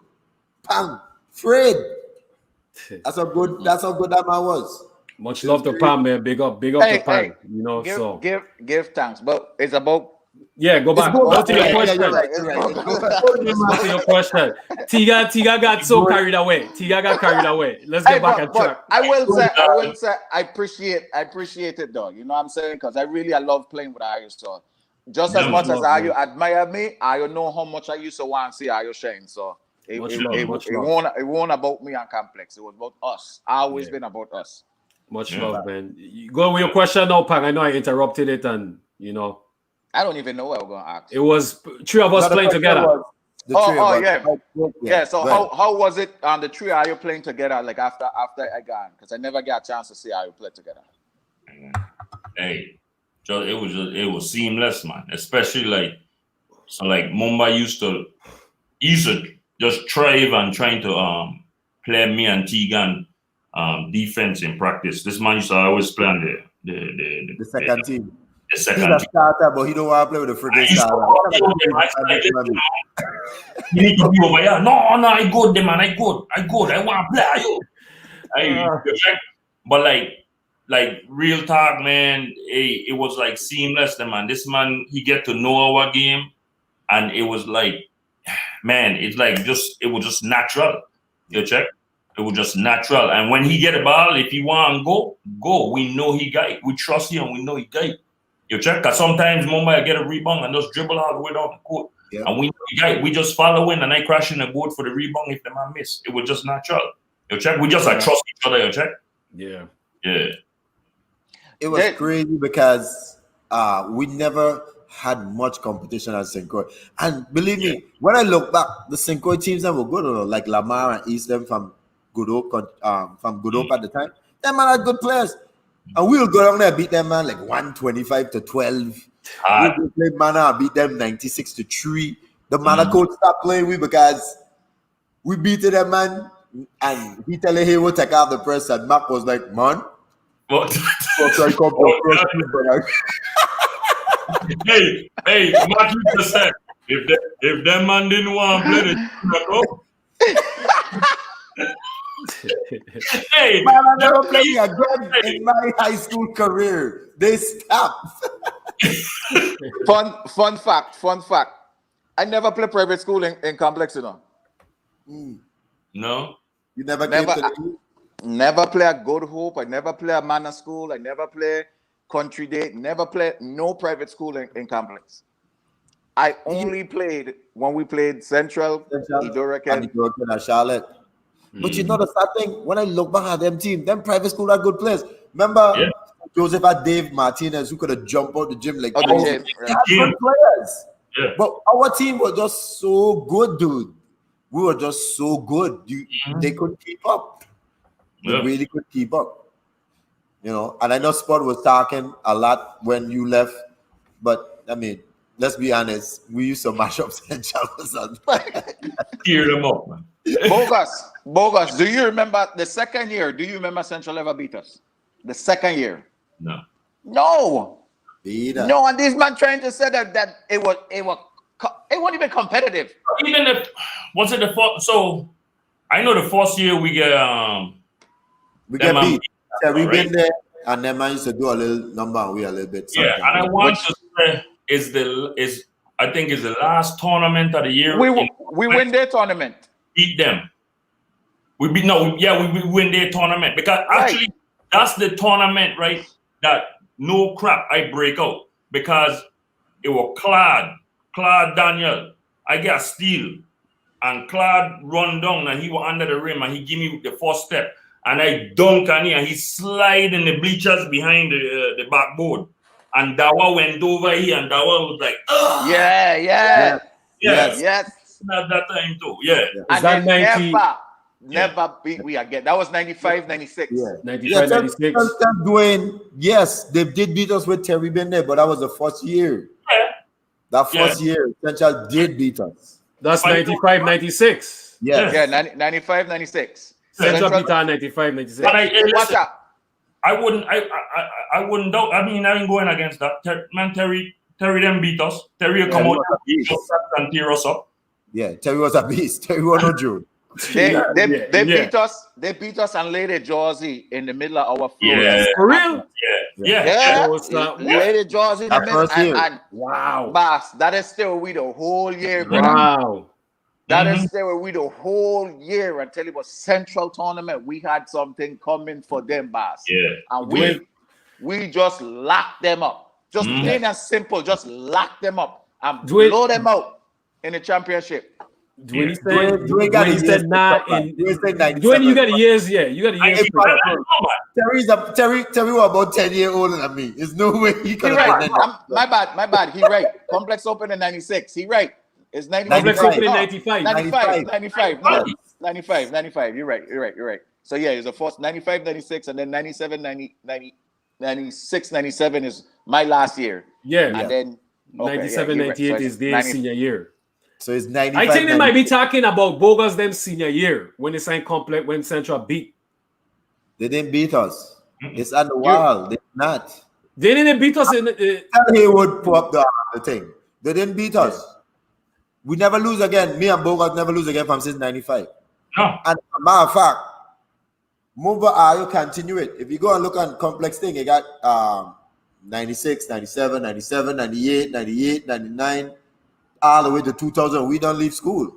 They're talking about are they talking about the league, like just the regular season games, or they talk about like tournaments and stuff like that? If they beat us like one game, if they talking about beat us a game, I was not. I'm talking about like regular season, so I don't know about that. I'm talking about championships. I'm talking about the tournaments. I didn't really care about the regular season. All I used to care about I'm talking about tournaments. Are they talking about tournaments or they talking about regular season? You check what I'm saying? The tournament we used to switch. Some places you couldn't win. You couldn't win rap. All I know in regular you were tough to win central tournament. We used to win our own. So right. If you're talking about tournaments, yes, they probably did beat us. But in terms of the league, in terms of who win the championship for the league, watch. Even in rap tournament, rap set we up. Because we play like 5 games that day. The only team to play that day. And we the one right. And we's the one that eliminates Central. Because we had to play them twice. They beat we in the morning, we beat them in the afternoon. And then later on that day, we got to play Rack in the championship. Yeah. And we had to play them back to back. Because remember the first game we played, I hit a buzzer beater, win the game. We got a 10-minute break, we're playing again. You gotta play again. Jeez, that's crazy. Yeah, we done play 3 or 4 games all day in the day, where they just win 1 game and sit down for the rest of the day waiting for us in the championship. Yeah, that's crazy. That's crazy. Yeah, this tournament setup was great. Oh, we was the only one who took the challenge. Right. That when we had our tournament, we played the Doraken first, our Central. Right. And when we play in Central tournament, we play in Doraken first again. Yes. So I'm telling you, don't want no cupcake. They don't set us up to win. But we winning. Ain't no ifs, no ands, no doubt about it. Yeah. We don't want no cupcake. Oh, that man used to do with Dottie Mason. I tell you, Bogus, that man never complain, brother. Hey, but that joint don't even make us stronger, man. They ain't know what they were doing. That's right. Yeah. So Bogus, we going into your, Pang asked a question about all 3 of us playing together. So going into your senior year, what was your mindset? Knowing that, Pang leave, some of the guys them left. Now the team is your team and Tegan team. What was like your mindset, going into that senior season? Knowing this is your senior year, so just to take up the mantle, man, and just keep going with me and Tegan, man. You check, because first day we come back, man, it was like, look, same thing as last year, but ain't nothing changed. Tegan look at me and I look at you, and we know what time it was. You check. I'll tell you a joke though, right? So Mark used to teach gym and say, you check. So like I had set up my schedule to where, I went before my senior year, I went summer school to take up like math and so, right? So I had to take so much class my senior year, right? So I take it on math and something else. So I had like 2 free period, and I just used to go in the gym and just shoot. And when Mark were teaching, you check, and the man used to try and come on the court. Man used to try and come on the court and shoot. So Mark used to like, yeah, your mother. So Mark used to run them man off the court, you check, and I just watching them and laughing, man. But like, I set myself up because I wanted to be on that level, you check. So I said, what I gonna do is I gonna take these class, I gonna sacrifice summer, take these class, yeah. And what I gonna do is I can just dedicate more time to the game, you check, and that's what I did. And my senior year, man. You became a great shooter. I remember when Tegan come to me, Tegan like, hey, the man, I create a new pass, the man. Man, you go see this, them. What are you talking about, the man? He said, listen, watch out. So the man, he point the ball behind his back and elbow it, right? And I said, pass for you. Before white chocolate. Look, the man, the farm was right on the money, Like, hey, watch out. Tegan is the first person I think ever to see do a crossover, honestly. Yeah. He was the first person that had that like the hezo. Yeah. To set you up, to bait you. True that, and as soon as you're going to get, buy me a cross here. Hey, he don't wait He'll just wait and you looking and he point your body weight one way and you done. You done. He Listen. just set you up real good. And listen, man. The speed of it. They have to respect the speed of the hesitation. Yeah, man. So I know I will get it once they bite. Tegan will always shifty. You check, and like I tell you, like me and Tegan click in Elena, and you know, I used to see like even like in gym and so I used to see like how this man operate, the man. And I said, man, you need to come out and try out for the basketball team, the man. You know? Nah, man, boy, soccer, the man, soccer. I said, listen to the man.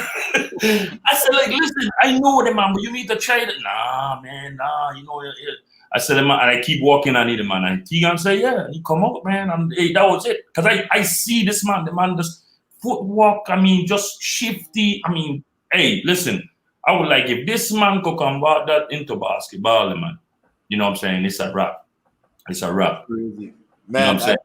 I owe all that to you, Bogus. People don't know. I tell man all the time, you got me involved in basketball. Because I used to just play ball for fun. It was never in my future. And just for fun. And like, push me. And that's what I said, like in gym, the man playing ball and he never really mess with ball like that. And I said, like, the man, the way he don't move. I said, the man, listen, you go play the man. You go play. You check? And it was a wrap after that.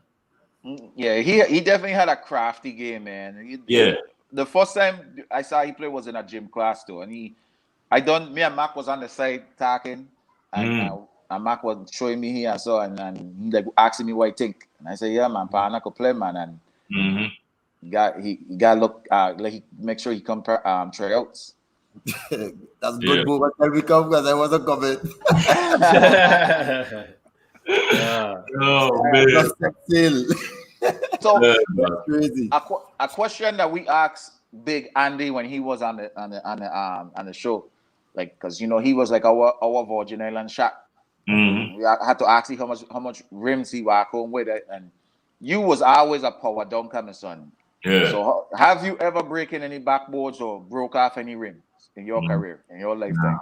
No. I find that hard to believe, myself. Hard, man. I could just picture you pushing the gym door out where you got rim in your hand going home. It was just, one of them type things, man. If I dunk, I gonna dunk hard. It ain't gonna be no soft dunk. Because you ain't gonna say you block me and no dunk, you know what I'm saying? And once I get a first step, it's a wrap. That's just how I see it. You check? And I trying to rattle the rim. You know, coming up them time, man, you used to see Shaq and stuff doing crazy vibe and so you like, man, or Daryl Darkin, he know exactly how to dunk the rim on the side to, you know what I'm saying, to shatter the back. Try and do all them vibe. But nah. You ever been in a dunk out in complex? No. We never had no dunk out. Never had no dunk out, right? In Puerto Rico. Yeah. Yeah. Oh, that got to be after me because I don't. Yeah, that was after you. Me and Bogus, we was in the dunk out. Remember in Bonito? That ball head Papa Rican dude. Hey, Tegan, you remember when partner man ice we up and then he leave the game halftime to go in the dunk out? Yeah. I lose some shots in women's like that. Listen, I think the people they El Pilar, they're bad to sometimes. Tear we up, you know. Listen, tear we up. Halftime, I see the man packing up before I go in the gym. I said, what was this man going? After the game, the man in the gym doing dunk out. So, wow. Yeah, man. That dude that's talented. I actually met him when I played in the BSN. Oh, for real? Like, yeah, man. When I went to play Puerto Rico League, I met him and I told him about it, right, Pam? Just a quick story. And I said, dude, I remember you from high school. Your ass is shit dumb, sir. Your ass ain't developed no part of your game, man. You only still can dunk. So wait.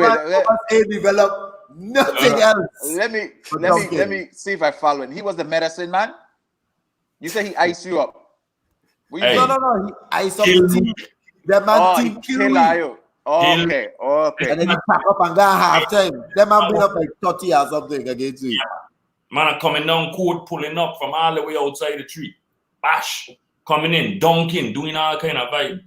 And halftime, the man just walk off and went. I embarrassed myself. Yeah, that Puerto Rico did show we a level of talent that it opened up our eyes. Like, damn, they got greater players out here, man. These man, yeah. serious. Oh, you know what I'm saying? I remember one time we went Rico, and you know, that man just sound, man. You check? And that man has set enough pick, my son. Enough pick. So Mac called time out, my son. Mac said, Bogus, make sure they ain't set no more pick. If they set a pick, make sure you get a foul. I said, listen. Hey, we are playing man, my son, and I following my dude across the zone, and I see partner man coming, he set the pick. Listen, I run right by him, my son, I hit his square. Boom! He drop on the back, my son. That man blow tech all kind of fuck, my son. I look at Mac, say, yeah. Bet he won't set another screen. That's true. They crumble because like I are running through the zone and stuff, and all I gotta do is kind of like lift up, and they like they don't El Matador, the El Matador. They are already in the head, you check. But yeah, man, I fetch. Man, Mac with the man though. I don't think I ever had another coach like this man. Right. Yeah. Same vibe. Yeah. So let's talk a little bit now, Bogey, about college and recruitment, because now, you know, it was on the verge, and a lot of people don't know. I drop in dimes tonight because me and your story kind of connected. Yeah. Bogus was the first to actually did a college tape and told me about it, and that's what he made my college tape. So both of us had a college tape. Yeah. I didn't even know that, Boba. I know. You forget they used to come and record the games. Them. Yeah. That's when. Wait. That's when. Listen, Pan. That's when he didn't want to pass the ball, man. I did that. Listen, Pan. The only person Tiga will pass the ball to in the game is Bogus. Listen, 38 points, 34 points, 26 points, 34 points. Man, when they used to come and record the game, them Tiga was on another level. Man. Listen, this man was on another level. Another level. You're calling me out. It's not about me tonight. No. He and Bogus. Listen, the two of them. That's why I call it the 1-2. When the camera come out, man, college tape. Bogus had 34 and I had 36. That's how it was every day. That's not about me right now. It's about Bogus. Let me deal with Bogus. Yeah. You're passing out to Bogus now, eh? I see you. Yeah. Like how did that college process went and how it went on? What happened? What really? Tell the story how that happened. Did you go to in terms of the college, in terms of pursuing ball after high school? So like, what did you do after high school? How did that process went? I know your story, but I want you to tell people what you did. What did you do? Soon as school done, man, I venture off. I said, well, you know, I go, you know, because I kind of mess up, man, and I start doing vibes late in the game, as far as getting ready for college and, you know, SAT and all them vibes. And I went North Carolina by my stepmother, and we went down to Fayetteville State University in North Carolina, Fayetteville, and I basically, my stepmother set it up with a coach or whatever, so I went down and the whole team are practicing and doing them on vibe or whatever. So we talked to the coach or whatever, and he was like, well, you know, we practicing right now. You know, you get your gear. He said, you go and get your gear. I said, I get my gear right here with me. So he was like, he said, suit up, let me go. So I started playing ball with him. Man, listen, dunking left and right, my son. Just boxing them and no, just like the talent level to me, the man, I think if like all are we home at this time, because I can only speak about my time. If all we had more exposure and some of the equipment these men in Babylon had, the access to stuff, I think, listen, probably about 90% that we would probably be in the league, man. I mean, I ain't doubt that for a second. You check? Because just when I went up there, the access they have to stuff and the weight room and all this farm, and I went in there and I was just tearing these men up, it just speak volume, you check? So I tear them man up, my son, and these dudes are like hating because they're like, wow, they didn't know who I was. Yeah. when I finished playing and saw the coach stop or whatever, and he said, man, I'll offer you a full ride. I said, well, you check? I said, I could. I talked to Mr. Marsh. She was like, yeah, well, that's cool. So he gave me the full ride or whatever. And right before school start, the man leave Fayetteville. He leave Fayetteville State University and he went to Winston-Salem State. Wow. And then, obviously, that the new cat that come in, yeah. So I end up going St. Augustine's College in Raleigh. I try out for the team, walk on. He gave me a partial scholarship, but it ended up being like a full scholarship because the coach set me up with like work study and all them vibe. And I ended up playing for them, man. I redshirt my first year, and then right before the second season start, I blow up my knee. Oof. Yeah, it was like probably like, and it was crazy because it was like probably like 2 weeks before the season started. Like I get a ball on the wing, I rip and I went baseline and I take off to dunk it. As soon as I take off, I hear pop. I just drop. Listen, that man come trying to pick me up like this. I start cussing them man out. Nobody touch me. I pull myself off the side of the court or wherever. The coach are telling me like, look, we'll go to the doctor or wherever. I say, I good. I said, I good. Everything cool. I ain't got to go to no doctor. So he said, well, take your time, whatever. And I just iced down, all that stuff. And I get back to the point where it will heal and I could have walked. But when I know something was wrong was every time I tried that first initial movement to run, bro, it feel like somebody has stick a screwdriver in my knee, son. And I tell the coach I can't do it. So I end up getting surgery, end up going through physical therapy, and it's crazy, man, because I got to tell my kids them and I try and make sure they know, because at the end of the day, it is our business. You know what I mean? True that. And I remember going through physical therapy and my coach was like, yo, you good. Your spot here, when you come back, all this stuff. And like the whole basketball team used to eat together and so you check. Because we wake up like 4:30 in the morning, get practice, lunchtime, shoot around, 5 practice, all the stuff. So we would like, together. And I remember like I was in the cafeteria one time and I see a whole bunch of new dudes and so you check. And them man playing the same position I playing. So I'm like, what? Okay, cool. When I come back, I just trash them out, man. It's all good. And I get my foot back, my leg, my knee back good and everything. And I remember when I went to register for class, them man was like, you ain't getting no money. I said, fuck, you mean I ain't getting no money? You're on a scholarship? Yeah. Like, you go see your coach about that. So I went, check the coach ducking me, boss. You okay? And I'm like, what? This man can't even talk to me. So I really I stay outside the gym, son, and I finally run up in this man, and this man, he stuttering, and then he said, well, we had like enough money, so we had to distribute monies elsewhere, blah, blah, blah, all this other stuff, you check? And I was like, well, I said, so wait, you couldn't have just come and tell me that? Instead of me going to the office and trying to register for my classes, you check? And I said, no, it's all good. So from that, I said, man, fetch that. So me playing ball for this man, you check? So I stopped. I make it another chip on my shoulder. I just start, walking or hitting the gym, walking on my knee.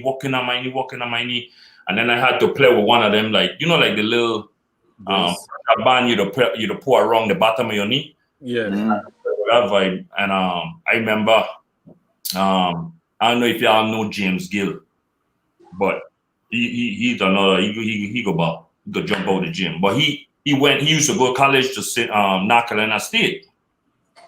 So when I recover and everything, because I take out student loan, and so I say, yeah, man, I'm going to do my vibe myself, whatever. We used to go to North Carolina State to play pickup ball, because the team used to play pickup ball on Sundays. So You had the outside court and then you had the inside court. So James had his ID card. So James would go in the gym and he'll bust the back door and the fire alarm will go on. So we had to run in real quick and sit down in the bleachers like we done with. So that's how we used to play the man. So I remember like one day, That's crazy. one day I went to them, son, and Oh man, for like 90, probably 98, Yeah. 98, 2000, yeah, because Grundy, I don't know if y'all know Grundy. Grundy was on the team and all that, but I went in there play pick up ball against them, man. Listen, you know, like you go in the gym and you just feel bouncy, man. You check, like it's like some days you like, man, somebody gonna catch it today. You check. yeah. I went to them, son. I had balling. It was all the way balling against these dudes, and I must have had probably about 8, 9 dunks or something. I mean, tearing them up. I mean, I was grabbing rebound, pump faking, and just, I mean, it was nasty. I was just tearing them up. And after the game, Grundy came over to me. He said, "Hey, dog," he said, you go to school here?" I said, "Nah, I don't go to school here." And he's like, "Well, where you go to school at?" I said, "I go to St. Art, man." He's like, "What you doing over there?" I said, "Going to school." You know what I'm saying? And he was like, "Nah, I ain't mean it like that." He was like, "Look, coach was watching while you were playing. And he actually sent me to come over here and talk to you." He's like, because he can't talk to you because, little rules and stuff. I ain't know all that stuff. So I had a chip on my shoulder about coaches and so on, because when I leave home, the game was about love. You check? Right. And I tell you, I said, well, if the coach think that much about me, maybe if the coach want to talk to me, tell he come over and talk to me. Other than that, me talking to you, because me know if what you saying is facts. Yeah. You check? And I leave it like that. I mean, that's an opportunity I could have, and but at the same too, boy. Well, sir. It eat me up, man. It eat me up like the way that these dudes are operating in the States. Because I never see that aspect of it, I tell my kid them, like, look, play the game with love, but at the end of the day, it's a business. You know what I'm saying? You gotta understand that, and hey, it is what it is. And then after that, I joined the military. I end up playing ball for the military, and I remember we play Western Arizona University, and we play again. They try and make it like game ready for their season. Think that they would have run over we. Crash them out. Listen, he had his secondary dudes in there, and then he put in the starters. Still eating them, man. So this man, after the game, he come to the coach. He said, "Hey, man," he said, "I want this guy to play with us." He said, "I'll offer him a full scholarship." Man, I went back to my commander. I said, "Hey, man, is there any way I can get out the military to go to school?" He said, "Shit." He laughed at me. He said, the man was serious. He laughed at me. He said, "That ain't gonna happen." You check?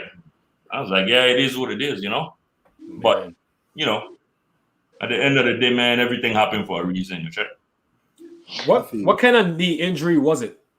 I messed up my MCL.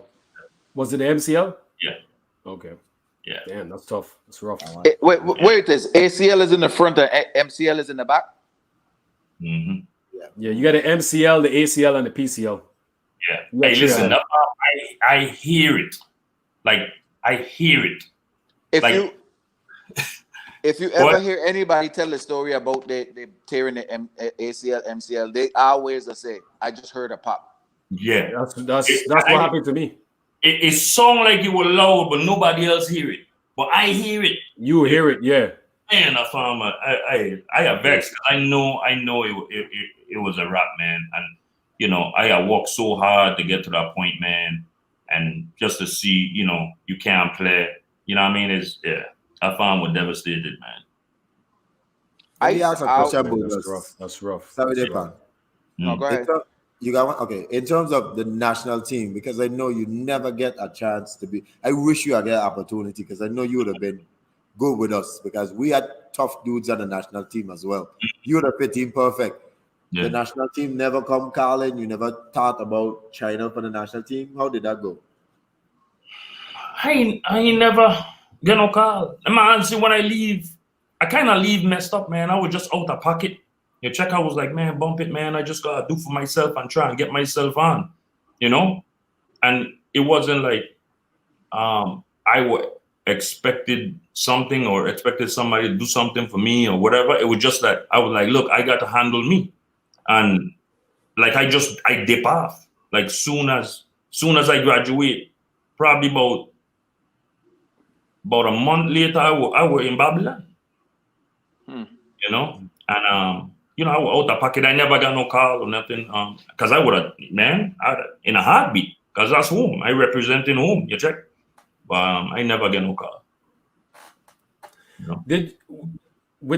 I'm gonna jump back a little bit to high school when you guys when we was talking about the high school tape. Did anything pan out with the high school tape? Like whatever happened with that? Yeah, because that high school tape is what I sent up you know, to Babylon. I had sent it to Appalachian State in NC. And the coach actually I like it. But then my SAT wasn't high enough. Okay. You know, and then that's why, like, you know what, HBCU, you know, Division 2, I good with it, you know, because he had got a bunch of man that leave from D2, you check. So then I sent my tape to Fayetteville State, and that's what opened the door. And then when I went out there, he was like, hey, you know, I see your tape or whatever, you know what I'm saying? He was like, you got your gear, show me what you got. You know what I mean? So that's how I kind of get in that position, you know. It's a good story, man. Yeah, I'm telling you, it's amazing that, you know, and a lot of people went through this with your situation in college. You know, when you made the team as a walk-on, you know, you pretty much had a partial to a full scholarship, and then you experienced that injury, and then, you know, coach did what he did, and he wasn't man enough to come and talk to you about it, you know, and that's where it's like. It's tough because you know, you're in college, but you're still a kid, honestly. You know what I'm saying? Like, you're still a kid and you have a grown adult that doesn't have the balls to come up and talk to you face to face and be honest with you. And if he was honest with you and just talk to you face to face and tell you how it is and explain to you the business of the game, you would have had a better understanding. And then that situation when you was playing over in NC State, it went to go how it went with the person that came to talk to you. Absolutely. You know, and it's a lot. People don't realize how many of us, especially from the islands, that have got through that situation with coaches. You know, so that's why it's so important for coaches just to be honest, because if you're honest with the player, then you know, we can respect you more about the whole situation, because then you know how to handle the situation and you kind of have an idea too. And the bad part about it is that, you know, the coach of our coach I looked up to, you know, Mac, you know what I'm saying? And I use him as an example and as a baseline. So I expected the same vibe from these coaches that in college, you know what I'm saying? Yeah. But it wasn't. Like, these money like they ain't transparent, and you know, it's a business, them. It's our business. it is. That's it. You know? It's a super business. Yeah. And you know, I gotta say something crazy just to interject a little bit, because when you listen to Mountain got injured same way, he was supposed to go to UConn. And he had letters coming in like crazy, and now with yourself getting injured and your coach doing you that, it's because it's so funny because I got injured my first year too. Wow. And I could have probably been in the same boat like you guys, but my coach really handled that more professional. That's good. I redshirted my first year because I broke my right foot. A lot of people, when I talk about my story, people will understand I broke my foot. Yeah. My coach never really gave up on me. And it was just crazy. If he was something like your coach, it is a business. And that's what we learned coming from the Virgin Islands. We used to play for the love and the heart and just love to play. But once you get to the States, college, professional, and beyond, Yeah. This thing is a business. Yeah. And then man don't care to cut your throat in a heartbeat. Mhm. So, sometimes it's the luck of the draw, because I lucked out. Yeah. You know what I'm saying? And your Yeah. coach really didn't handle it the right way. Yeah, man. Yeah, that's true. Yeah, man. And even like after that, I used to play pickup ball, and and like some of the dudes them I get it with, they want the team. They're like, man, why you playing on the team, dog? I'm like, man, F that coach, dog. I was like, man, I ain't playing for him. I had a chip on my shoulder. It's a bad thing, but once you show me that negative vibe in you, man, I can't go to war with you, boss. You know what I'm saying? That's true. It's just I can't. That's And true. the bad thing is, this man paint an image that not all the coaches is about, but he paint that image in my head. So then when I went in that situation in NC State, I look at that man the same way. You check? And, it is what it is, But Yeah. what can you do? I have a great question for you, Ayu. So now Ayu is like super fathers, great fathers. So I definitely want to give Ayu all our props for that in terms of VI pops who doing great things with their kids. Yeah. Appreciate it. I definitely have a son coming through the pipeline, Pang same way, and you have a beautiful daughter to be watching the footage and the tapes, and she walking out. How always know, like, what's your feeling with that? Like, what you putting into that? Because I'd be watching these tapes and your daughter, when I see her, I'd be seeing you, but she just got longer hair. It'll be crazy. Tell us about that. Because she's tough. She tried every exercise routine, bang, push-ups, layup. I mean, she's just like Bogus. Yeah. Like, first off, like, I ain't really like push it on her, I just was messing around with her for fun, and then she was like, I want to do it. And I let her know, like, look, hey, if you want to do this, me want to hear no complaining, no daddy, I tired, none. You know what I mean? I said, we don't get it.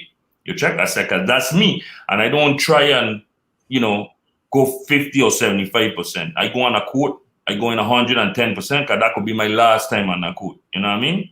True. And she was like, I with it. So, I installed that. She very aggressive. You know what I'm saying? One thing I really hate, you know what I mean, especially now, I'm going to tell you, Tegan probably mess if all these kids that see Tegan first, I'd have said Tegan mess up the game, right? But Steph Curry mess up the game.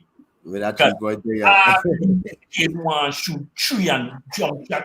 Listen, you go be aggressive and take the ball in the zone and get the other team in foul trouble, man. That's fine. You know what I'm saying? And then by you driving the ball inside, no one's gonna open up your jump shot. That's true. You know what I'm saying? That's true. Every kid, dude, I don't watch my daughter play, you know what I'm saying? Go and watch her play. I don't miss a game. Watch her play for school. Kids to come down and fast break and stop at the 3-point line. I said, wow, she'd have been on the bench. You check? I wish a kid could do that now because of the coach, you know what I'm saying, and the coach my youth man and so. Man, I wish that man could do that real quick. Come down here, sit all the way on the edge. So you ain't going back in. You check? Yeah, man. But I just try and install in them the aggressiveness and they don't basically how we grew up, man. You know what I'm saying? Like the don't give up attitude. You know what I mean? It's you come out here to win. And I'll tell you a story, man. A lot of parents like, no, you know how these parents is now, everybody get a little trophy. And, hey, listen. Like I remember my daughter was 8 years old. And she play AAU. So she had playing AAU and she had them man lose. I think they're coming third. So they give everybody who win the trophy and stuff. So all the other teams, they bring them up and give them the little necklace, whatever it is, right? So obviously before that, my daughter know how I is. So when she come off the court, the middle of the court or whatever, and we are walking out, getting ready to go home, she take a car. I said, we about to do with that? You check? And she said, don't worry, Dad. I about to put it in the trash. Thing. I don't deal in that stuff. Because I explained to her one time, I said, I get it, but everybody shouldn't get no reward, boss. I said, because I explained it to her, because she had like, yeah, but everybody participate. Like when she was younger, I said, listen, let me tell you something. I said, you work hard off the court. You work hard on the court. You play damn near every minute. And the girl on the end of the bench who play 1 minute get the same reward you get. How much weight that hold? You know what I'm saying? Like, just like when we were coming up, I know you had that one player on the team. Man, I gonna go out for this team so I could get a uniform. Yeah. Yeah. They didn't care. They just unfortunately, the new complex team full of that. Right. You check. I mean, you look. But she, you know what I mean? Crazy. I still, you know what I mean? I understand, and these kids different now, so I kind of like, you kind of tweak the way you deal with them, you know what I'm saying, a little bit. You're right. Because a lot of them, like, emotionally, like, man, we ain't had that. We ain't got no time for that. Right. But the way these kids now is, man, it's like, if you tell one kid, hey, good job, right? The other one was like, well, why you ain't telling me good job? Because you ain't do nothing. You know what I mean? It's crazy. It's like you owe them something. No, right. Work for it. That's right. You know what I'm saying? Hey, man, I tell my kids, I said, when you laying down, somebody else walking them. I had to tell my son that all the time, man. I warned him about when he get to 9th grade. Like 2 weeks in, because they've been practicing from school start. They've been working out, they're gonna say, from school start. 2 weeks in, he was like, Dad, you were right. I'm no longer the tallest in the school anymore. I'm no longer the strongest. I can't block every shot. Like I said, but I told you that. I told you once you get to high school, all them things that you were doing in middle school, that ain't gonna be a role when you get to high school, because you're no longer gonna be the biggest. You're no longer gonna be the tallest. People ain't gonna be looking up to you, and you're gonna gotta learn how to dribble. You're gonna gotta learn how to shoot. You're gonna gotta learn how to guard another guard that's as tall as you, but he got handles and he could. No, he realizing it, and all the things that I used to tell you to work on is like, no, he realizing it, and you could have been doing that. Yeah. You know what I'm saying? And ready for this level. Yeah. But no, he got start fresh. Yeah. Let me ask that question. This is after this is just stupid. I noticed this about us. Why when we talk about our kids, right? Our children, them, and when we have to imitate them, we don't try to sound just like them. Because when my daughter talk, and I try to sound just like she do, like like when you're talking about your son back, that's how you really sound. Yeah, Dad. He's like, hey, Dad. Hey, it's crazy. I don't notice that all the time. We don't try to sound just like them. I tell my daughter, girl, you don't even know how white you be. You don't want to hear my daughter talking, or you swear you talking to somebody at some telemarketer, like talking to the other. Yeah, dude, she like professional and that. Like, hey, it's crazy, because like I had to get vexed, I'm sorry, and then I had to just start talking rap, and then my son the crack joke like, what you said? Then it's 3, Daddy. Get from me, man. Oh my gosh. Oh man, that's crazy. So, that's crazy. I love to hear you talk about your daughter, and I love some of the videos them that you share, because I can remember when you were the first video you ever posted your daughter when you were putting her basketball and just talking to her, teaching her, and you didn't start with putting the ball in her hand. You start with her like doing little drills and so. That's and crazy. To see how your daughter come from so small doing that to where she didn't know when you got 2 ball in her hand. Yes, sir. She lay up on that side, she catch the rebound with the same hand, go to the next side, catch the rebound with the same hand. You see her doing her little. I can't even do half the stuff she doing. I promise you. Going through the cones. That's why you're doing an excellent job. You are, man. You're doing an excellent job for real, brother. That's why I tell her, I said I could only use like what I didn't do as a blueprint. You check, because it's some of the things them like I wish I had started walking on my left hand earlier. You know what I'm saying? I remember Tegan could tell you this. Like I remember when I got to the point where like, you know what? I walk in on my left hand, and I used to walk to different classes, dribbling a tennis ball with my left hand to each class. Every class. And then the next year, them are like, send he left, he can't go left. And I go left on them. You check? But it was like, it's just a little vibe them that I deal with that I wish I could have changed, that I wish like somebody could have, like, when I was starting out, somebody could have tell me like, hey, you need to work on this. I wish I had that. So I try to give them a cheat sheet, and I try to give them that. Even my son is 9 years old. This man dribble left and right, lay up left and right. He left-handed, but he lay up right hand. You know what I'm he's saying? gonna be bad. Listen, Yeah, man. That lefty give her advantage. he's a crab, man. I don't call him crab. He's like, Daddy, why are you calling me a crab? I said, don't worry about it. you hear me, voice, Tegan? Yeah, that's what I said. Yeah. We're gonna split into the time mode. Crazy. Yeah, man. I tell my daughter, I said, see, this is what a hard work to do. Because last year was her first year in high school, and as a freshman, she went straight varsity. Big time. And, yeah, and big time. This is hard. States. Yeah. She's gonna be recruited by UConn and them type of teams. You know, you definitely gotta keep her, close knit. Yeah, definitely. Yeah, definitely. That's my baby girl, man. She aggressive because I'll play like 1-on-1 sometimes, and I'll be rough with them, son. And the other day she drive in, and I ain't tell her this, but I drive in and she trying to lay up on me, but she put her body in me. I feel it. I said, what? Yeah. She's solid. My daughter is 5'7" now, and she's 150. Solid.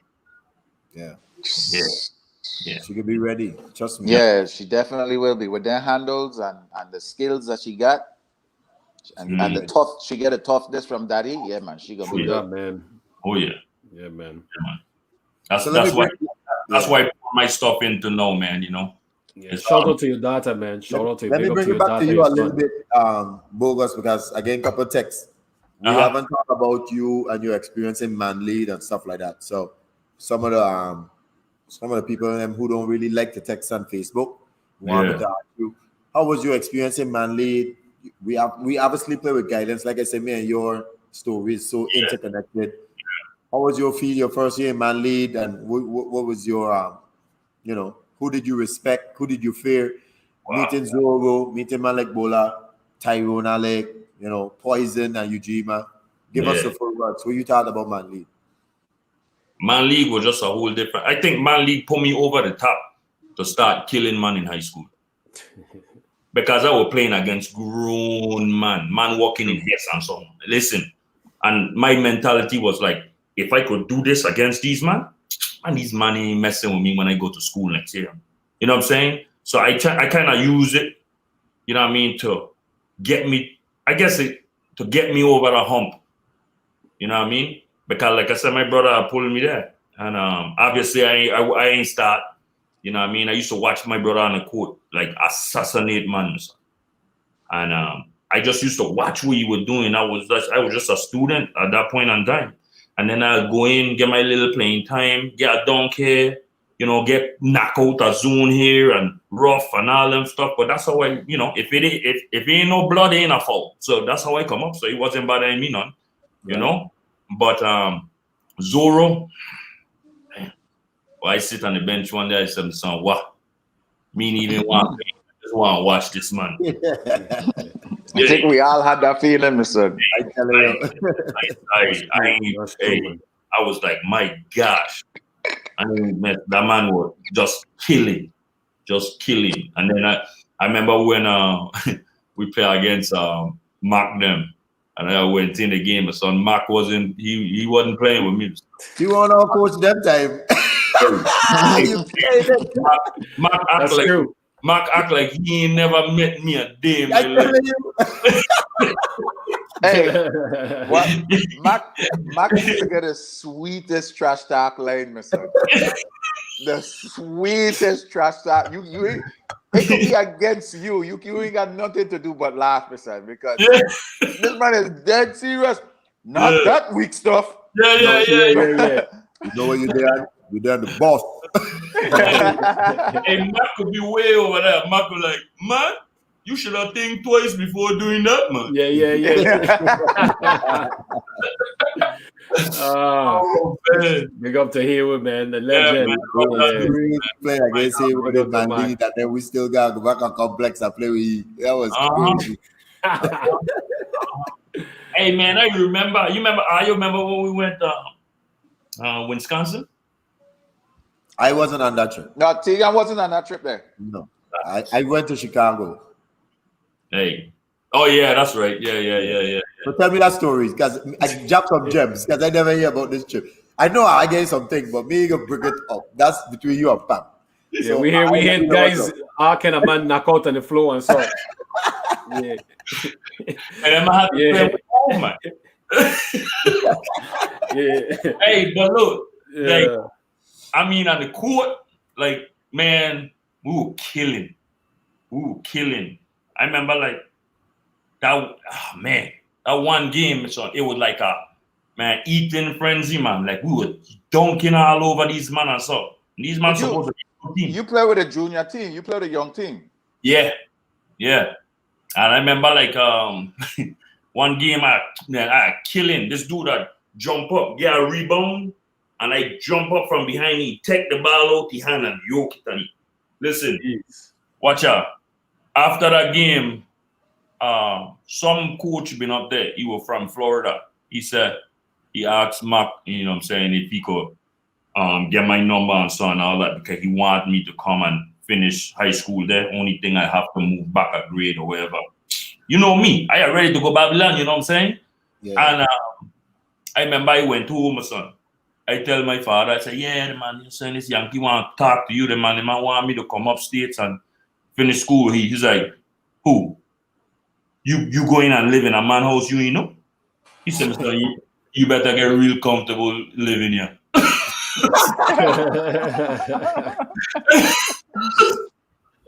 I said, please, man, I really wanted to go, you know, because I know just like, because that exposure and everything, because I know them Yankee was soft, the man. When I went to Wisconsin, them man ain't had no heart. You know what I mean? Scared to look at you in your eye and so, man, them man a joker. You check? But, you know, my father said, my son, you ain't going to know it. The man called, my son, hey, the call must have lasted about 5 to 10 seconds. I said, Mr. My father is a must. That was playing. No shot to that. Hey, I said, sure. But yeah, man. And then we went party. And then the man started hating and we, man, I think that's a record of how much money I knock out, my son.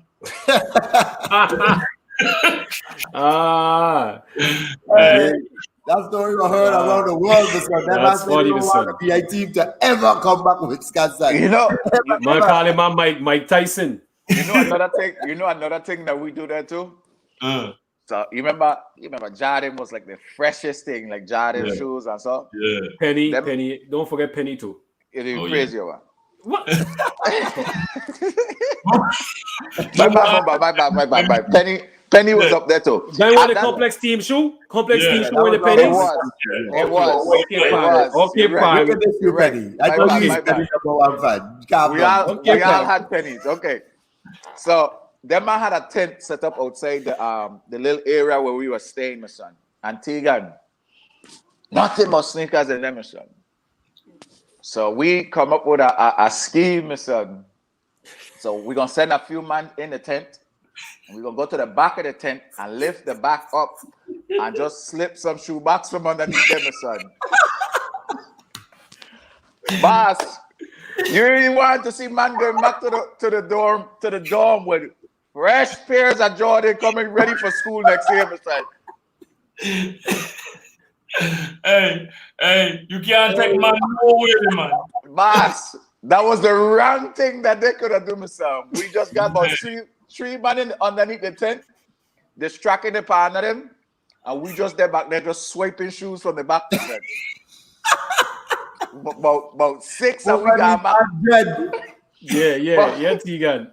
About six and we got back to the dorm with brand new pair of black and white Jordan 11. Was it the 13th? The 13th? Was it the 13th? I don't remember, son. That's a good answer, Bogus. I don't remember. If Buck were here, you remember they had a year Buck come back with a fresh pair of Jordan, a black and white. That's when Black and white, vibe. Yeah. Buck we all had the same shoe, and Buck had the Jordans. Yeah. Well, how I get the size them right? I see the size them on the back side. Yeah. You what? Basically, you go in, you put the shoes where you want. You go to the back of the tent. Brother. Yeah, you find your size. You put the shoes on the side where you gonna go to the back and gate. Let them distract the person.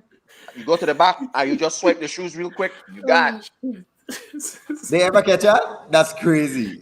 Yeah, they catch on. No, they know. No, they catch on because some of us almost get caught. But we had some good poker face. Some of us had some good poker face. Oh, not me, no, you crazy? I ain't know that man there. they were with me. Because it was only a certain amount of man had get shoes because they had catch on and the man who had stopped to that quick. Knock out the man, T-Fowler Jordan win the tournament and come home. Way to represent the Virgin Islands. And we almost didn't compete in the championship because they are ready to kick the people for the dorms, because we stay in Wisconsin University. And the people in for the dorms, they didn't even want to hear nothing. CBDM had to beg for we to stay. They were ready to send me home, my son. Yeah. That's how bad it was. They bring partner from the hospital. This man all bandage up his whole head. And bandages. That's crazy. And my motto, we started. So. Oh, we didn't. But I finished it though. We honestly didn't. Because we are talking to some girl. It just happened to be these girl is some of them dudes from New York girlfriend. And the man come over like, hey man, y'all talking to my girl and like, we didn't know, Yeah. That man starting to test we in the jam, like pressing up and we and like bumping we like coming through. So okay, that man put on a jam band, my son. Smokey take off his little Gucci chain, my son, and we there in there like I forgot about you. Oh, Smokey. And Smokey started licking man with the chain, my son. So that man like getting like, hey man, what the hell? And it's like, what you gonna do? Son, and somebody just hit first. You see matter of fact, you see a chair come from back a week. Brad hit one of them man in the head, my son, and then the man start to scatter, and we just start to scatter, like try to grab one of them man, my son. That's crazy. That is brawling time, my son. Brawling time. And that man run off and leave one dude, my son. But he catch a beating. And that's the dude that get hospitalized. It was sad, my son. We never come back. They moved the tournament from Wisconsin to Milwaukee the next year. That's what they went to Milwaukee the next year. But we had fun that trip. We went Six Flags. We drove like 2 hours to go Six Flags. Everything. I'm take we Six Flags. Everything. We get to watch like the Milwaukee Bruins play. I don't know if I get to go to the game, Bogus, but it was like $8 a ticket to sit behind the catcher. Yeah. We sit like right behind the catcher to see all the game. Yeah. That's nice, man. That's dope. We went to about 2-3 miles up there.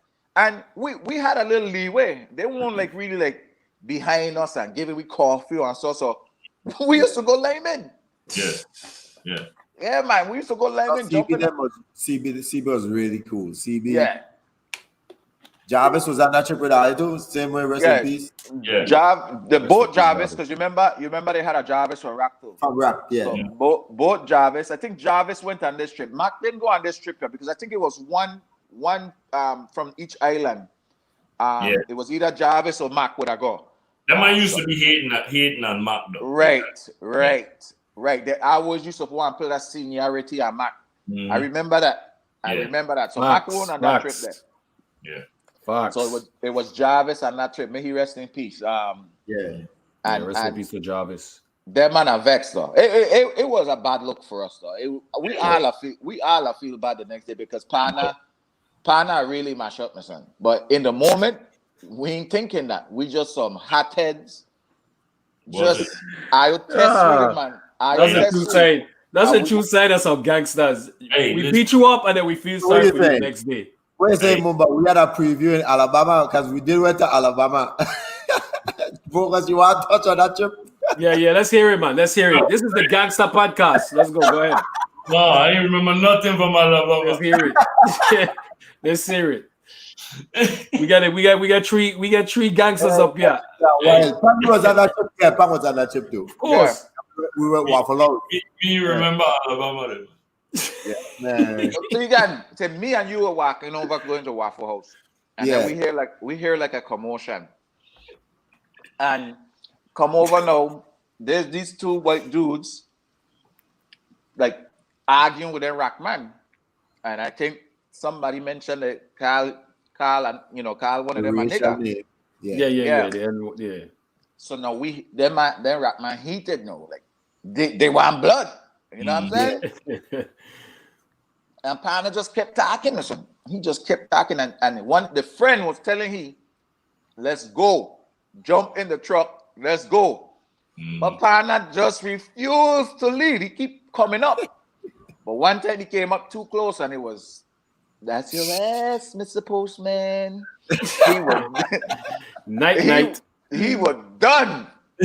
He was done. When I tell you, it was about 7 or 8 of us out there, Mr. When I tell you, man, that was one of the worst trips for anybody to test any beer, man. You had Charlotte, Dorican, Central, and we. All 4 teams been up there.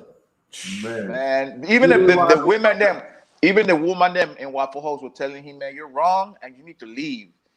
And that partner didn't want to leave, my son. And he get his behind toe. He got destroyed. Yeah. We mashed it up, my son. He got destroyed. Bogus, was it you? Was it you buy a BB gun up there? And shoot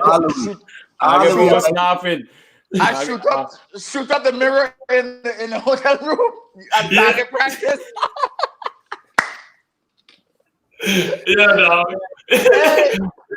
Yeah. It was so funny. It's time to check out, my son, and they hold up Mac. They hold up Mac at the front, my son, saying, "We can't leave." And Mac was like, "Wait, you know Mac going sick now? Like, what you mean? You ain't make more. What you mean I can't leave?"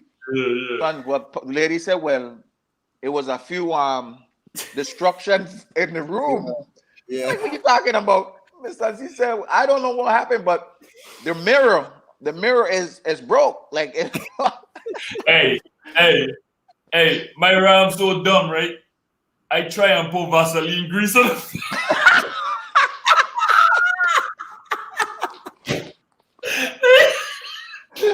Oh my God, bro. This is crazy. This is crazy. Mario put a donut in the microwave for like 15 minutes. I went to take a shower. I don't bond the hotel. When this man come out the shower, my son, a donut. This is the first time he ever used a microwave in the hotel. And my boy put a crisp. It was a glazed donut. One of them donut, because we had staying right across the street from a Publix, and Publix had a dozen donuts for 99 cents. So we could kill them donuts with some. But Mario's put the donuts in the friggin' microwave for about 15 minutes and went and take a shower and come back and nothing but smoke in the room. So I'm gonna burn on the room or the hotel. So Everybody done had a little experience with a microwave, Right. except for Marius, my son. I don't remember who Marius' roommate was. Whoever it was, I think it was Buju, because Marius and Buju is cousins. I think it was Buju. It was Buju. Yeah. And I think Buju was in their Rackman room playing dice. Yeah, So that he man was won a doing wrong. it Yeah, that man used to be in the room playing dice all the time. 24/7. Yeah. 24/7. That When a rock man get all them cabbage from me, so them man don't run out. dude. And But when let me tell Marius, you, I got a funny story. A Bogus will let you know. When we came back, my son, the man called Bailey, my son, and tell Bailey. They call Bailey, hey, you guys destroyed this hotel. You guys need to pay for this hotel. And the woman tell Bailey was going heads and toe for week. Not my guys, not complex. The woman says, yeah, they even messed up the bathroom door. They even write BOGUS bogus over the door. Bailey said, oh shit, I can't defend no more. Oh yes. You mean to tell me they write bogus over the door? Who would write bogus? Bogus, who was your roommate? Clavis? Is me a bogus? Oh, it's you and Bogus? Yeah. My son? Oh man. Boy, we're retarded. Bogus, what? You remember when you put over the door hole? You get a piece of paper and stick tape over it. You are haunted in that room, then, my son. Man. Boy, We had BB gun. I think Bogus shooting people with a BB gun like that thing. Right. It was a big thing. You were just like playing real life cops and robbers up there, son, like picking off people and the heck. I was like, what the heck is my doing, my son? Well, I was roommate with the coolest person in the school, so I used to spend all my time in the room with Lenry. Yeah. So, me and Len used to be out to all the mess. But I used to have up there red, my son. I never said Bogus there in the room playing target practice on the mirror, using the mirror and playing target practice with a BB gun. Hey. Bogus, I remember that fetch though, because when it happened, I said, "Oh shoot!" Like, hey, I watching the vibe. I said, "So what I gonna do?" My next, hey, Vaseline grease, my son. I transfer it out. Every time I see Vaseline, that's the first thing I'm gonna think of. No, brother. I'm telling you. Hey, so we got a question from one of the viewers. From Kami. Who got questions? Yeah, we got a question from Kami. Talk about life now, accomplishments, and future. Man, life, no, man. It's all about the kids, them, man. You know what I mean? I just all my time is for my youth, my family, my wife, my youth, them.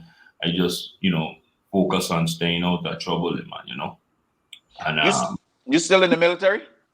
Yeah. And that will going to lead up to my next accomplishment vibe. Like I got January, I gonna push the button and I got 1 more year left to retire. Nice. And it's good timing because like I tell my daughter, she gonna hate me because I ain't care what her game them there. I gone. I always them son, and it's crazy because like with my daughter is like my kids period. I so passionate about the sport, and if she ain't doing something after the game, like I'll talk to her like, look, you know what I'm saying? You need to, because it's real easy for people to play to their competition. You check? I tell her, you go have that dog no matter what.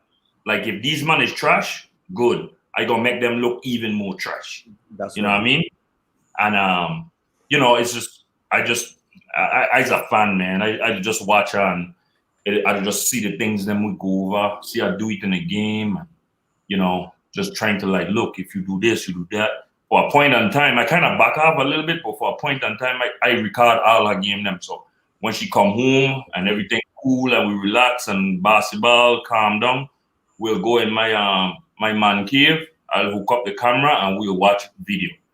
And I won't say nothing. You tell me what you could have did better. That's I right. should watch her game and diagnose her game. That's why she's so hard on herself. Even like outside, sometimes she have a bad day and she missing jump shots or whatever, and she be vexed. I said, just fix it. Just fix it. Control your emotions, you know what I'm saying? And fix it. You know what I mean? But like as far as accomplishments, man, that's my accomplishment. That's why I look forward to retiring. I almost didn't make this interview because that man were about to send me to Saudi Arabia. Oh wow. Oh wow.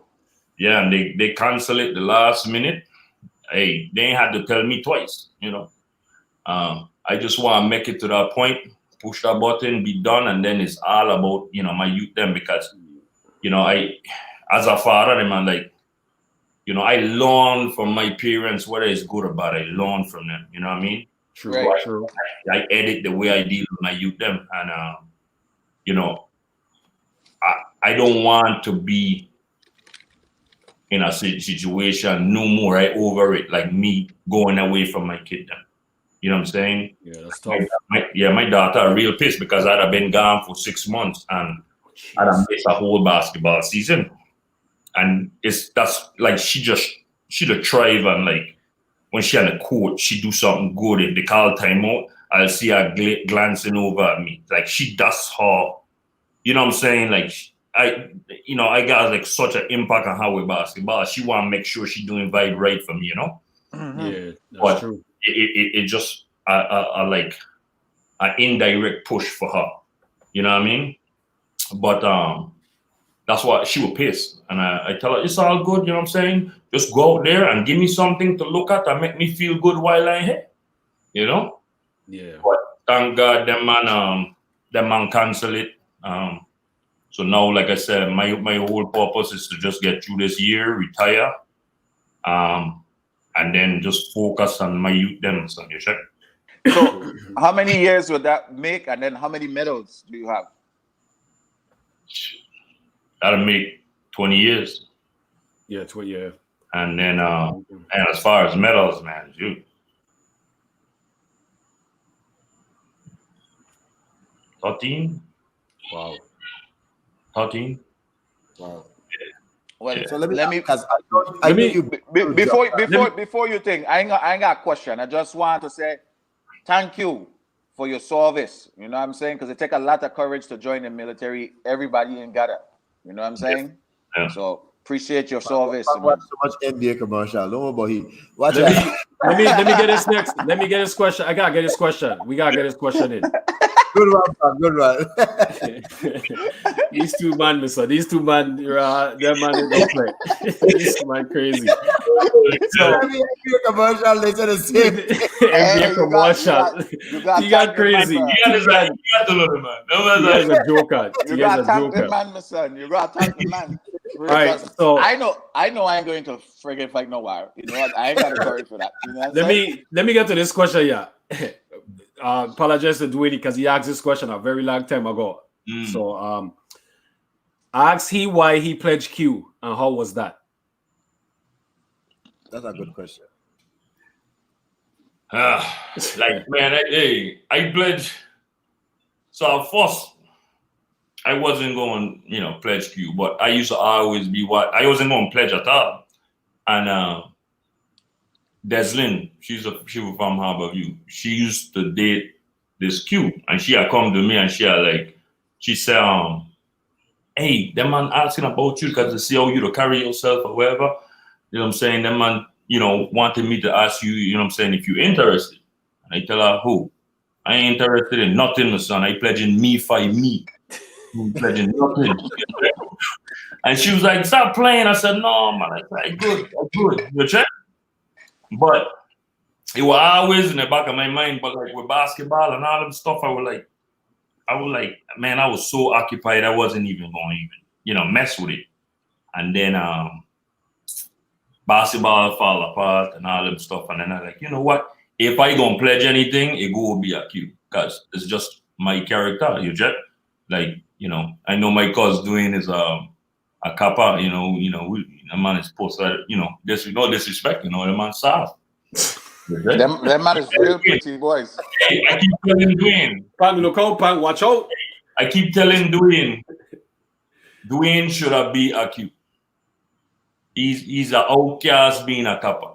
You check? Wow. I telling you, like the stuff me and Dwayne do in college, man, you can't listen. Like, listen, my second semester in school, I stand back and I watch Omega Sci-Fi mallywap this dude, son, because this man was drunk and walk up on the plot and try and tell them, son, listen, I see man clapping this man with brick. I mean, the man, listen, tear this man up. Babylon Rally PD come on the yard, my son, have to lock everything down. I said, well, if I don't do something, go be that man is me. You check? And then, you know, just how the man used to be, you know what I'm saying, in the community and all them fetch. So that man are serious and that man still give back to the community. And I said, well, if I gonna do something, that's what I gonna do. And pledging, man, I ain't never went through nothing like that. I'm saying, I ain't gonna lie to you, my son. He had times that I was like, look, yeah, my son. That's it, my son. You know, like, cause that man, that man, they call you in the middle of the night at like 3 in the morning, and you go be there like in 10 minutes, boss. Let's go. And I ain't going into no depth, but I ain't never been through nothing like that. But my mentality was, you know what I'm saying? Because I used to see, like, when I was online, I used to see these little dudes who you could see that they were puss, right? And the only thing that could make them a manly figure is these letters. You check? I was a man before this, but these man, some of them man wasn't, and that's what they pledged so they could get some sort of recognition. Yeah. And I look at them man and I say, if this man do it, you can't tell me I can't do it. You check? So every time I went in there, my mindset was somewhere else. I block everything out. But I guarantee you, like when I was done, I tell them man used to call me crazy. Like my line name was Fatality.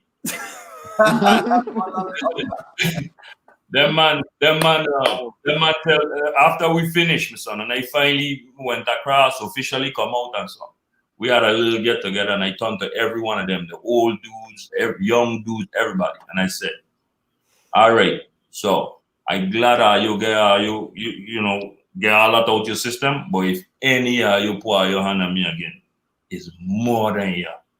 They're like, it's love, dog. It's love. I said, I just point it out there so nobody confused when it happened.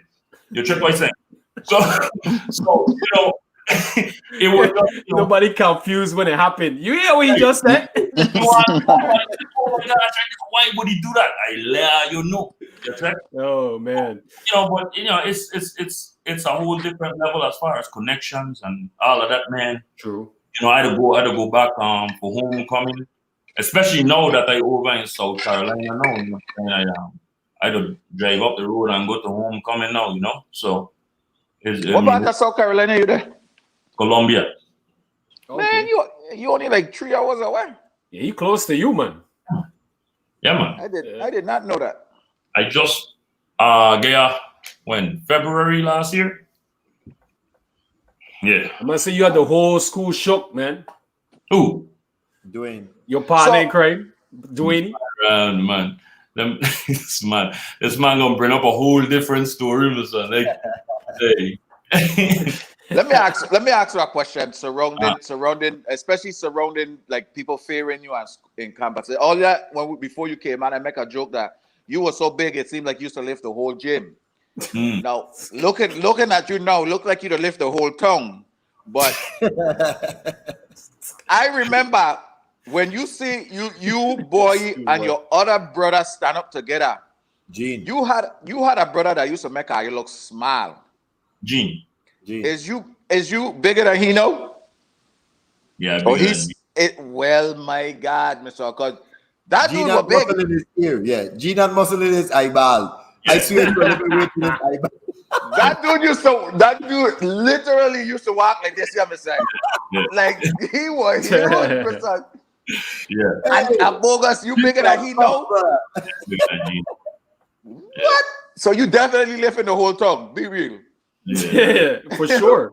I be holding it down. I ain't, you know. When it had a part when Bogus attacking, Bogus wipe his face up, and the whole right side of the screen disappeared. Like he had back up the whole right This side. man, this man.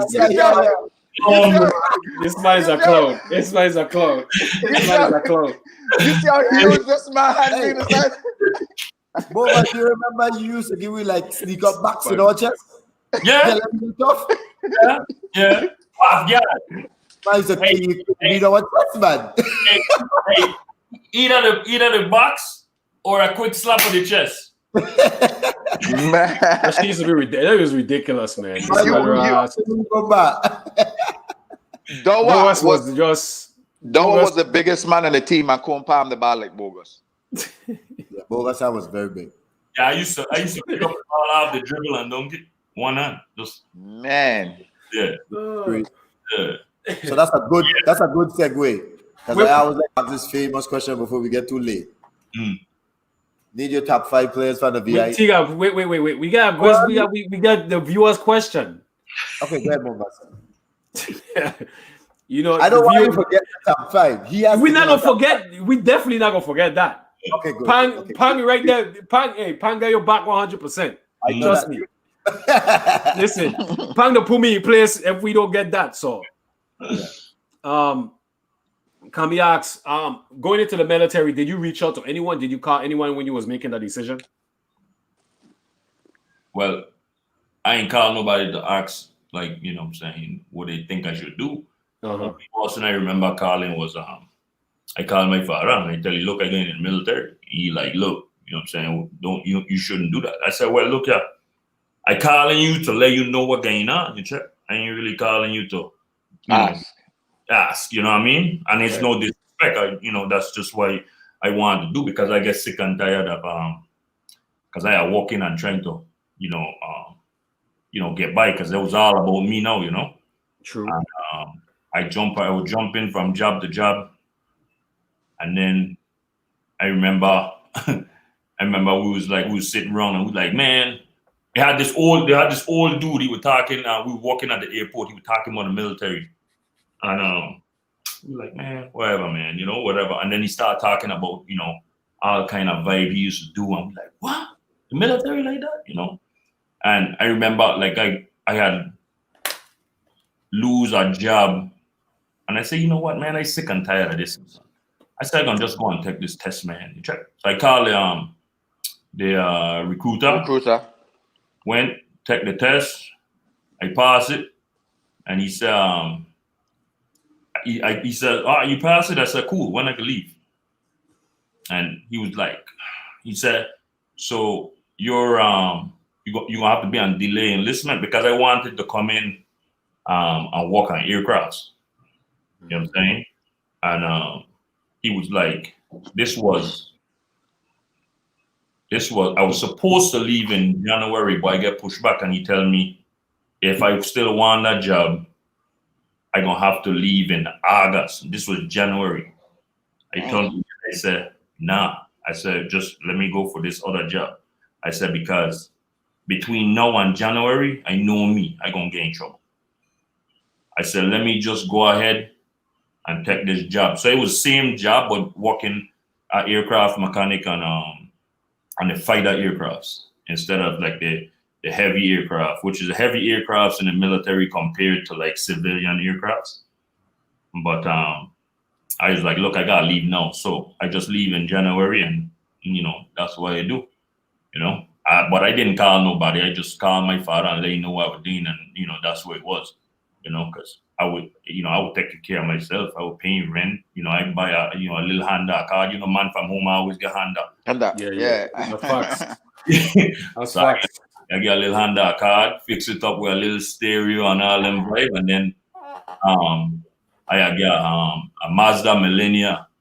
But Lenry and them man, all them man, we used to be ramping in NC. And all them man had Civic and stuff. So I wanted to do something different, and I got a Mazda Millennia, you check. And we used to get some vibe in NC. Somebody had a Mazda 626 on somebody on the panel. I leave it with you. That's Tegan. Yeah.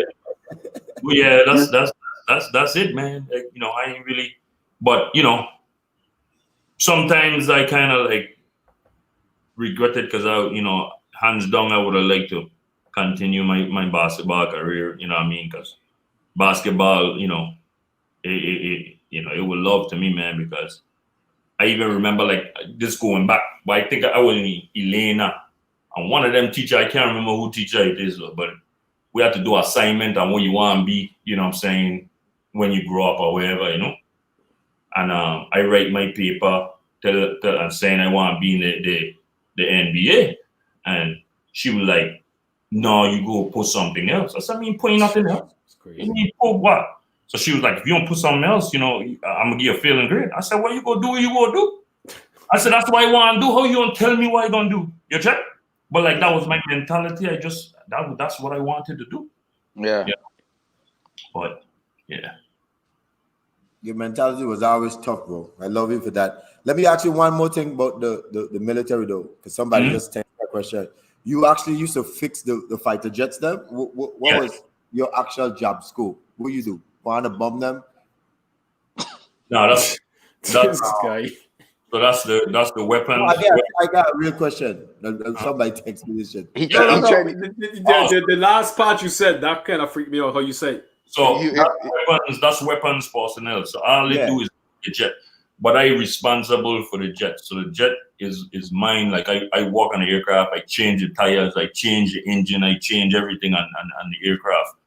And you know what I'm saying? When the pilot come to the aircraft, I have to turn over the aircraft to him. He got to look it over. Then I turn it over to him, and now it's him. And I launch the aircraft out. When I salute him, it's all on him. That's a big responsibility. That's what I was not thinking. Yeah. Walking on a multi-million-dollar aircraft, you know, that's what it goes back to, you know, what I'm saying, you know, like for you to get to the point where you could literally fix a multi-million-dollar aircraft, you know what I'm saying? The sky is the limit, bro. We could do anything we put our mind to. Anything. That's true. You know what I'm saying? Because, you know, it's dangerous. I don't see man, you know, got hot, you know, just walking on this machine, you know what I'm saying? And, you know, get complacent and, you know, never really learn the job the way they're supposed to. But like, just hands down, and for me to move to the military and make rank and become a supervisor, become leadership, become supervision, it speaks volumes. Because, you know, like I said, my dad, the way he raised me and the way my mother raised me is, you know, once you walk out there and you point your hand on something, you basically is your family name you point out there. So you go, you know, represent the right way. You check? True that. Good night, Renis. Good night, Renis. I know you said us a question you got. Somebody asked you a question. Like, you really have to have your mindset with the military because, you know, when I went in the military, I was living on my own, doing my own vibe. And then I went in the military. So you really couldn't, it took a long time for me to convert and like know to like just ignore, because I used to like man who really outranked me, you know, try and yell at me. I'm like, man, who you talking to, the man? And you know what I'm saying? And you start, and then I gotta get paperwork, you know.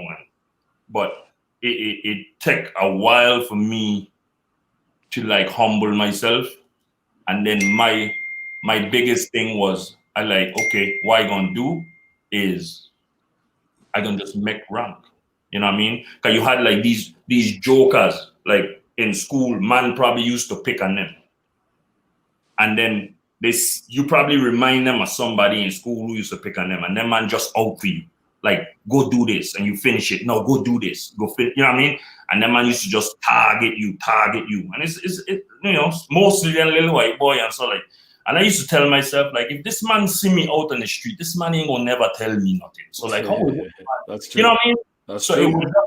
just a push in me. Like I go make rank, and then I make rank, and then just leading individuals and treating these young men like men, and don't just yell at them and talk down to them. You know what I'm saying? Listen to what you're saying, and then I catch what you're saying. But right now, I want you to do this. You know what I'm saying? You know what I mean?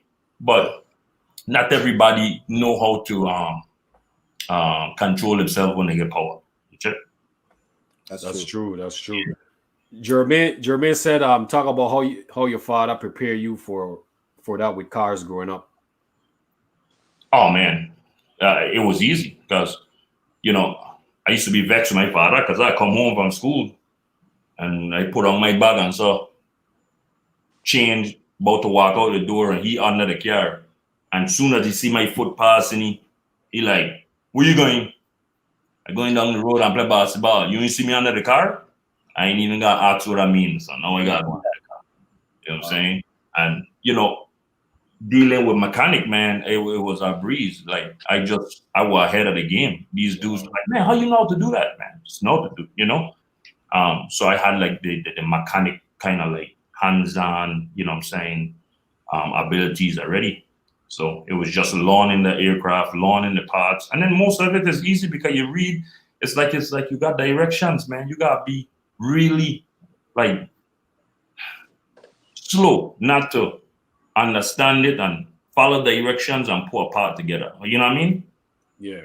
But yeah. You and Jermaine had the same pops and Bogey? No. Okay. Same brother. That's my dog right there. I took Jermaine on the wing and he definitely followed. Yeah, man. Jermaine is doing very well. Yeah, a lot of respect to Jermaine. Pastor, he is. Maury, I definitely got to give you that title. Yeah, love to Jermaine, bro. Trust me, if you go Canadian today with COVID, Jermaine still up there doing 100 push-up, jumping on the wall, slapping backboard.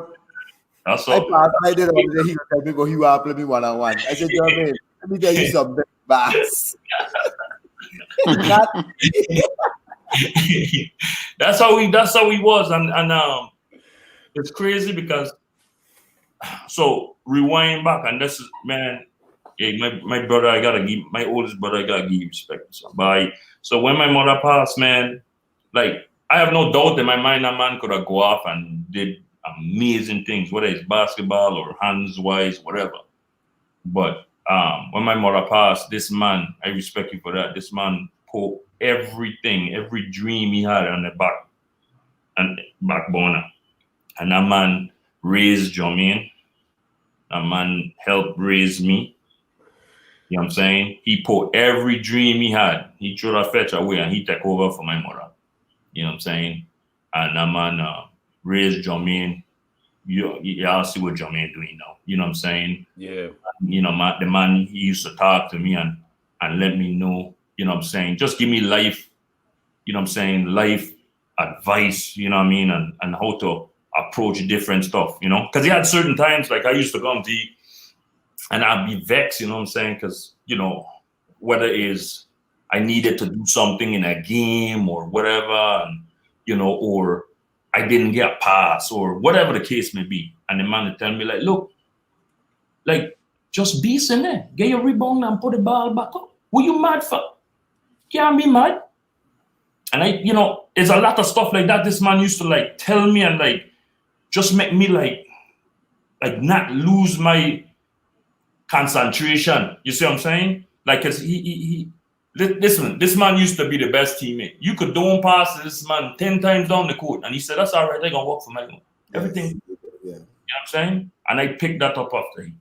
You know what I mean? I never get vexed at somebody. You know what I'm saying? That's what I'm saying. Me and Tegan was so cool. Because man, Tegan come down. Tegan could have pulled up from half court. You ain't gonna bother me. Yeah. Right? And I appreciate you because I did pull up a half court. I know. That's why I said. Exactly. I'm glad he admitted, because I was hoping he was gonna admit it that he did pang. You know what? I'm laughing. It's funny because when he said that Stephen Curry messed up the basketball, it's funny because Tegan was that type of player before Stephen Curry. Way before Steph. You see? So it's funny you have said that. And it's crazy because I'll piggyback on that because, like, Tegan, I'll tell my kids, I can bring my daughter in there right now. And I'll ask her, I said, who is the person I said is the best pure shooter that I ever played with? And she'll say your name. Because I tell her. You know what I'm saying? Like, hands down, man. Like, listen, I mean, it ain't no inconsistencies in your release. It ain't you one time your hand, this finger go here, nothing. It's like everything is like the same repetition. You check? That's true. When that ball go up, I like, yeah, man, that ball going in. You know what I mean? And that's just how it was. Same thing I used to say too, brother. I ain't gonna lie. It done had times. You were the man, brother. It done had times Tegan shoot. And from the time he released the ball, like going down next court. Yeah. Like I turned my back and going down next court. I used to be glad when he had the free throw line too. Right, because you know it's money. That's where I used to steal points. And I just walk, you know. Yeah, that's why I used to steal points. The spiritual line is where you steal points. Yeah. Driving through the zone and screaming, and then get two What shots. do you mean? Like, That's 2 easy points. yeah. I'm gonna tell you a crazy story. On that day we were playing, Bogus will tell you. And for some reason, I couldn't make 2 free throws. I was making one and missed the next. And he would watch me, and he was so to you and you're gonna make my damn free throw them. And that was it. I never missed another free throw again. He used to give that voice. You have to pull yourself up. Yeah. That was it. It's so crazy the impact this man put on our life. Because like some of the drills man used to have us doing is old school, and I still look at my kids, I'm doing that. Like I keep telling them, I said, look here, man, our coach used to have us jumping over the bench, you know, keep the ball over your head. Oh man, I remember that. That's true. Yep. Yeah, like, that was crazy. I said, don't worry, I got something for you. Man, I went, cut up some wood, make a bench. Man, they'll be doing that now, man. I get a ball, like the 3-pound basketball, a weighted basketball. I have my daughter doing that, jumping over the bench, side to side, side to side.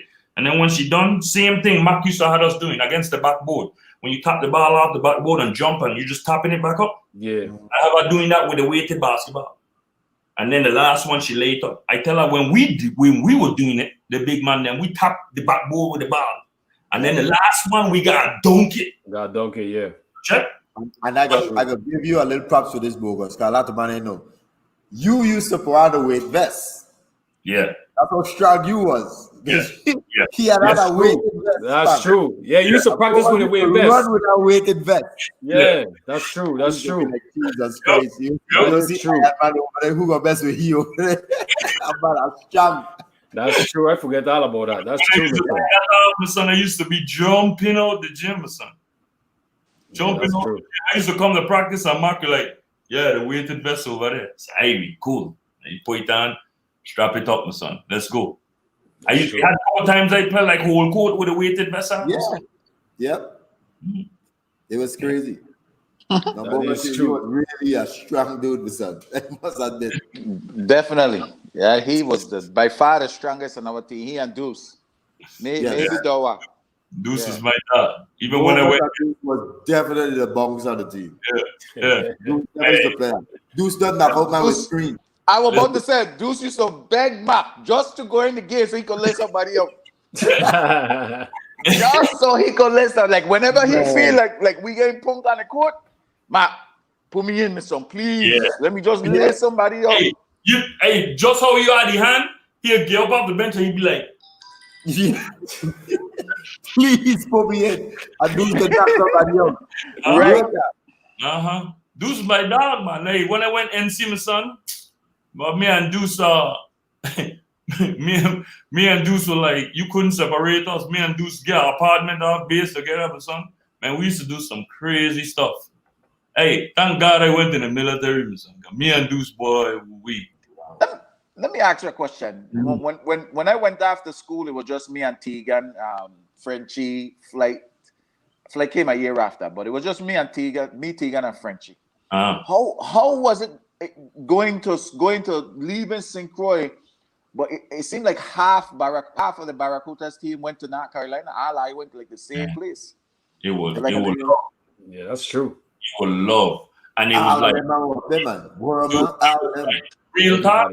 When I touched down up there, me and Dwayne like, yo, we going here. Me and Dwayne was there. and it was like we were walking across campus, and me didn't even know how these men know we were from Cruz. We just hear yo, and he had like some cat. Them man don't graduate, but as the man said it, like what I saying, I from Cruz, right? Like yeah, and then man like yeah, man, come by the house, man. We doing this. And when we jump in, that man car went by the house. Enough man from VA by the house, cooking out, drinking, all them fetch. And I'm like, wow. I said, man, the only thing that got in my head, right? Because these men were from all over Cruz, right? I said, I up to this day, I still don't understand it. I said, how it is that when you come abroad, you're his family, but when you home, man, beefing on some garbage vibe. I'm telling I you. don't understand it. Like we were family up to this day, these men still hit me up. But when we home, they're like, no, you from Joe, you from Grove, yeah. Why we can't have the same love home? Pride and immatureness. Yeah. When you come abroad, you got to swallow that pride and you got to mature fast. Yeah. Because you realize now, okay, it ain't about West, East, Williams Lake, Harborview, San Farm, Harrigan. Ain't about that no more. We from one island and we trying to make it abroad. Yeah. True. So that's true. You got to resource. You got to bungle up and become partners. And now you look out for me, I look out for you. You got to swallow that pride, man. That's how it was. We used to hit up them Jamaican clubs, son. And when I tell you, it's like 10, 11 car deep of VI, man. Listen, boss, everybody know when we come in the club, man moving out the window. Listen, it's like, because, man, I always used to do a fight. And them Jamaican used to get a war side. Doing in the background, talking, like, keep it up. I say, hey, I get in so much fight because of this, man. I said, well, hey, listen, as soon as I see Dwayne pull up your pants, hey, I ain't even waiting. It's and we are. Oh, Dwayne, my son. Dwayne said we had Dwayne said we had the wolf pack mentality. Dwayne set up a war. When I tell you, that man had the nice setup. So the second Christmas I been in Jacksonville, I didn't go home. I tell my mother, I want to go home. I want to go North Carolina. I want to go by Lenry, the man. Mm-hmm. So she said, yeah, we'll make that happen. So catch a plane up by Lenry, the man. I remember that. Buju picked me up from the airport. Yeah. And all them man like live in the same apartment complex.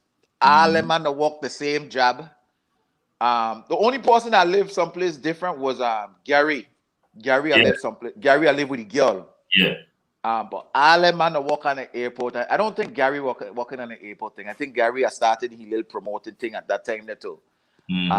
Like Gary was always a businessman, man. So I don't think he lasts long on the airport. Again, all these man there in the apartment, and me and Boju, my son, we lame every night I been up there, my son. Me and Boju. Lenry, them man were all about the walk heck, but these man just had a nice setup. All them man walk the same place. All them man live the same place. All them man go to the same. Well, some of them man were still in school. Some weren't in school no more. But them man just had a little vibes going there. And so I said, "Why? Jacksonville is just me, Tegan, and Frenchie." And Spud was there for a little bit. Yeah. Spud was there for a little bit.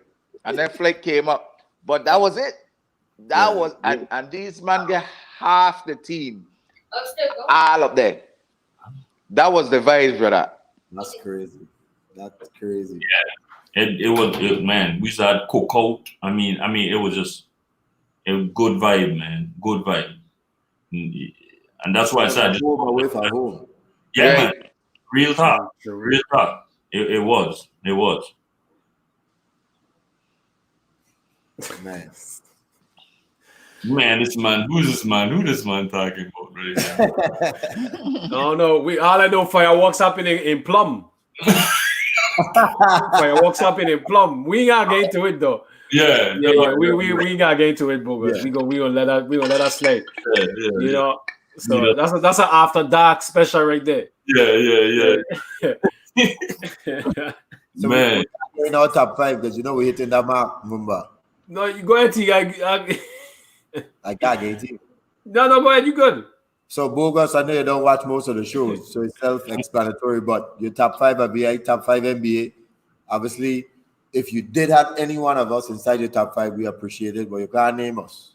And we are other players that you look up to, who inspire you, who made you want to play basketball from the VI and also in the NBA. So give me your top 5. NBA first, that's easy, and NBI. Because for some reason, I notice every time I keep doing this top 5, and certain names ain't getting mentioned. I get put back. Ain't your fault. But NBA is who you love. Hey, it's their fault. They should have played harder and better. But it don't matter. It's somebody's favorite. Everybody can be one person. We didn't say they were the best ever. It's just who you are like to see play. Yeah. That's tricky. Shoot. Of course, Jordan, LeBron, Shaq. Got Shaq. He just aggressive,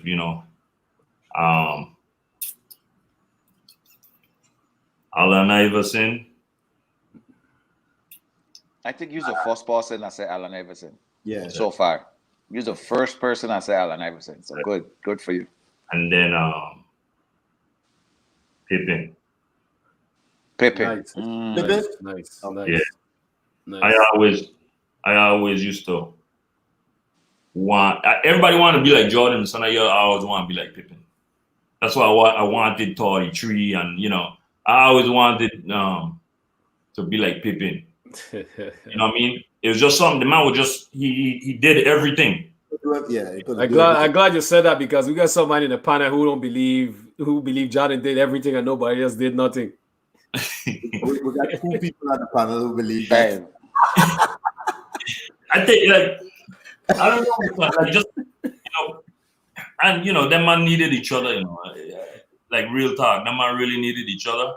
I think even when Pippen dipped off and went and did his thing, it wasn't the same.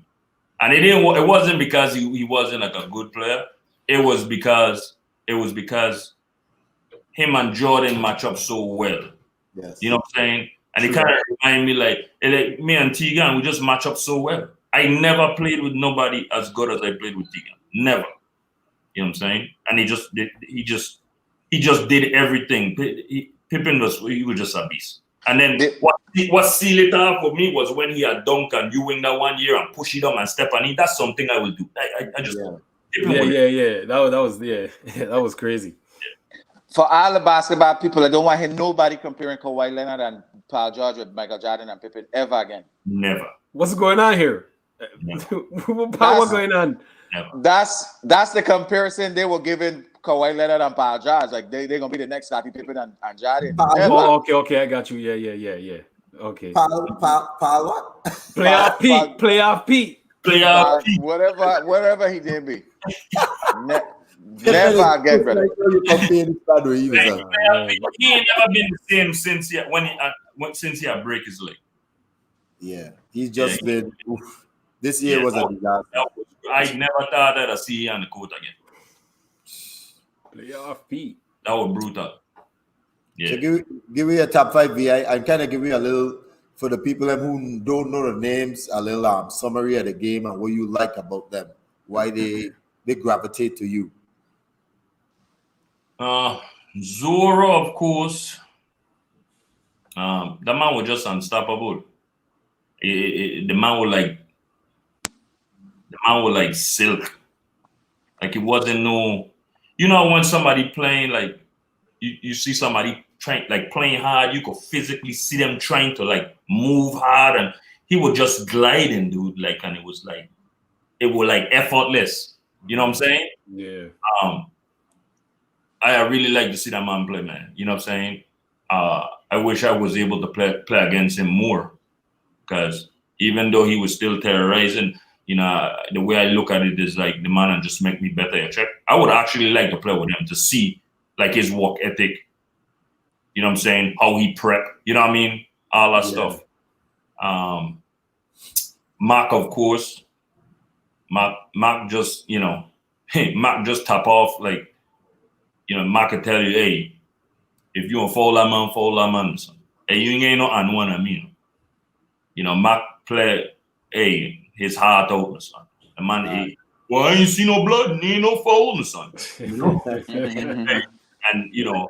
And Mac was just an all-around player, big man in the post. If Mac can step out, bust your eye with tree, I'm saying? The man was just bad, man. He was. Of course, my brother. I sit on the side and watch this man do things that, man, it shouldn't even happen. You know what I mean? From when I was smile and watching he play, and he had the one dreadlock right here. The man used to call it one lock. A man had eaten man up.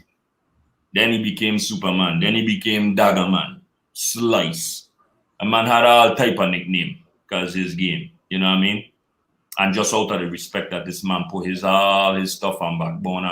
You know what I'm saying? It's not only about the game. It's a type of person you is off the court as well. You check? True. Tyrone, of course.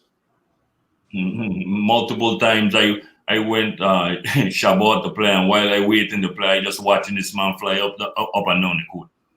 Man would just devastate, man. The man was like a hurricane, son. I mean, Jomo is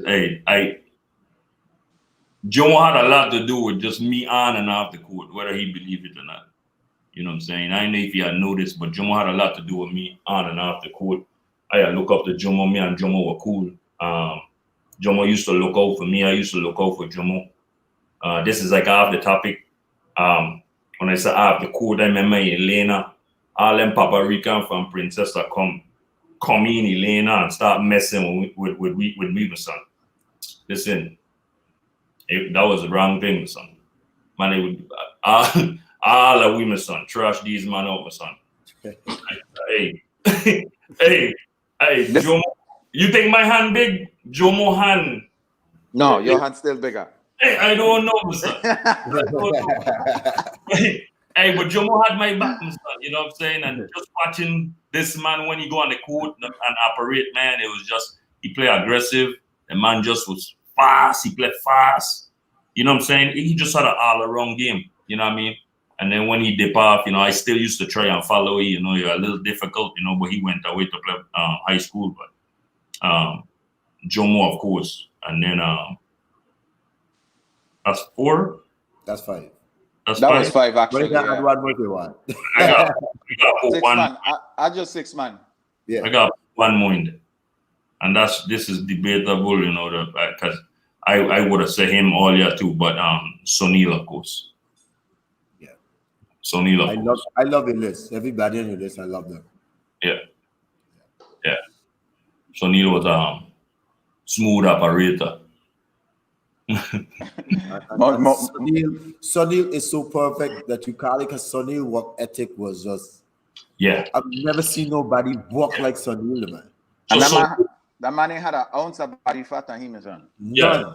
So Sunil was the one who kind of like show me the route and the beach to run and stuff. Get up all these Saturday morning. So man used to go down on the beach and go like knee deep and just run all the way down Princess. Sunil used to do all them fets. But Sunil used to walk out and nobody knew what Sunil doing. And that's why I appreciate him. He ain't do stuff so people go like, yeah, that man walking out. No. Sunil used to do his vibe on a hush. You check? And it shows. When he went on the court, it showed. You know what I mean? But yeah. I love the list. Big up love to it. Sunil. Big up to Sunil. Yeah. All of man, you call out, big up to them, man. I really, and I would say one thing about Boy, because obviously I was so close to you and I get to meet Boy. Mm-hmm. Man, Boy used to do a dunk that Jerry Stackles used to do in North Carolina. Go to the other side of the rim and lose a dunk, and man. Hey, boy, he's like, that's a lot of man with that bomber. It looked like you get a reversal, but a dunk coming. Yup. A man right there, boy. Boy, man, that's a good dude, man. Yeah, man. Dude, man. Yeah, man. Dude, boy. I look up to So, that, man. is there anything that we didn't talk about that you know, maybe you are prepping yourself to come on that you wanted to touch, but we didn't get a chance to ask, so you didn't get a chance to. We just get steer away from it. Anything you want to talk about that didn't get talk about? The only thing, man, just as far as I mean, somebody asked me like, what is my I mean, in line with my accomplishment and like what I want to do later on. Yeah, I mean, I would definitely like to get into coaching, because I mean, to be honest, man, I watch these kids now, man, in high school. I go to a lot of high school games and I watch them and I'm like, no way, like the kids, they kind of get your mentality. You know what I'm saying? It kind of rub off on them. You know what I'm saying? Yeah. And a lot of teams I see play, they don't play aggressive. Like if that man tell me, hey, man to man, or even worse, right? If somebody come down the court, right, and you pass half court, me playing defense all the way back like this, you know what I'm saying? You gonna feel uncomfortable. I gain up in your grill. You check? And Keegan know about this. You couldn't come down and stop there. I ain't gonna let you get comfortable because that's some man they get comfortable shot and all this other stuff. No. I gonna put you under pressure. You know what I mean? But like a lot of these coaches, man, I just watching and I'm like, man, they have no aggression. You know what I mean? And then some of the kids, them, like they it's like losing don't affect them. Like they lose and like right after the game they laughing and so. Like I would never that way. The man is like, I'm ready to fight when I lose, the man. You know what I mean? Because me wanted to lose and it's, if you satisfied with getting second, something wrong. You need to do something else. You know what I mean? Hey, real talk. And I teach my kids them the same way. I said, this ain't just about sports. I said, sports open your mind as far as life. You know what I'm saying? Because I tell them, like, when you prep, right, to play on a team, let's say, for instance, you good now, you're on the starting five. Your job ain't done because somebody coming behind you trying to take your spot. So you always got to be grinding. I tell them it's the same thing in life. If you get a job and you become a supervisor, somebody under you seeing you and want to be a supervisor. You check what I'm saying? So them man gonna be grinding, trying to show the boss what they doing because they want your spot. When you're on top, you're a target. So you should always grind. And this is just life. This ain't just sports. This is life. You know what I'm saying? And that's just the mentality I had, like, you know what I'm saying? In the military, I've been fortunate to get so much jobs and stuff that other people wanted. But them man see my work ethic. And when I get it, I continue to make changes. You know what I'm saying? Don't be satisfied like, okay, we always have done it this way, so that's how we're going to do it. No, it's always a better way to do something. You know what I'm saying? But, I would literally like to coach, and I would like to coach a girls' team. Because these little dudes, man, a girls' team. You know what I'm saying? Because, I mean, just the aggression they're going to play with, I think it's going to be light. So that's my dream right there. You know what I mean? And I don't hold. Awesome. It's like, like Mac, if we mess up, Mac could tell us we mess up. Yeah. You know what I'm saying? Like my daughter could tell you, my son could tell you, I coach him. If he mess up, because my expectation, I know what he can do. You ain't gonna tell me, hey, his favoritism. My son mess up, I said, come on, you wanna sit on the bench, man. Let me know when you're really ready to play to your level. Not everybody could do that. And I seen it. You know what I'm saying? Some people are like, yeah, that's my son. Let me keep putting them in the game. No, you giving them a escape. They're like, yeah, that's my father. I could do what I want, and they're gonna get it. No, life is hard, brother, and you gotta prep them for that. Right. That's true. That's true. Especially being young black men, man. You know what I mean? You nothing is given, man. You gotta own it. Facts. Yeah. Man, you did the right part, brother. Real talk. And I love the mentality because, if they are anybody out there listening to inspire to go professional, that's exactly what you just spoke about. That's how that world is, brother. Even in life and work atmosphere. It's a doggy dog world. And if you going out there acting like things are gonna be given to you, trust me, you will get cut so fast you won't even believe. Yep. You know, you gotta go out there with that mentality. You can't be worrying about what you do today. You only can be where you did yesterday. You only can be judged where you're doing right now. Absolutely. You know what I'm saying? And every mark you created for yourself, that's how they can judge you. Right. That's why I told people about Paul Judge. You only can talk bad about him because you already know the level he done set for himself. And if he doesn't hold up to the same level he created, all of a sudden now he become tragic PG. But let's be real. You know what man in the NBA would have loved to average 15 points a game? Yeah. But we don't know his level. The same thing with LeBron and everybody else. So if you don't have that mindset, you can't make it. Yeah. Tragic P. Tragic. I got a question. Bogus, I got a question. Okay. What's some of the countries the military took you? I meant to ask that earlier too, you know. Japan, Singapore, Korea,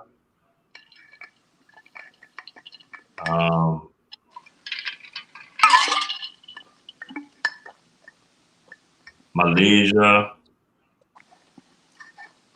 and then I've been all over the States. I actually been in Korea when Coffee went in Korea. I link up and I want to go and watch you play, but then I couldn't get off work.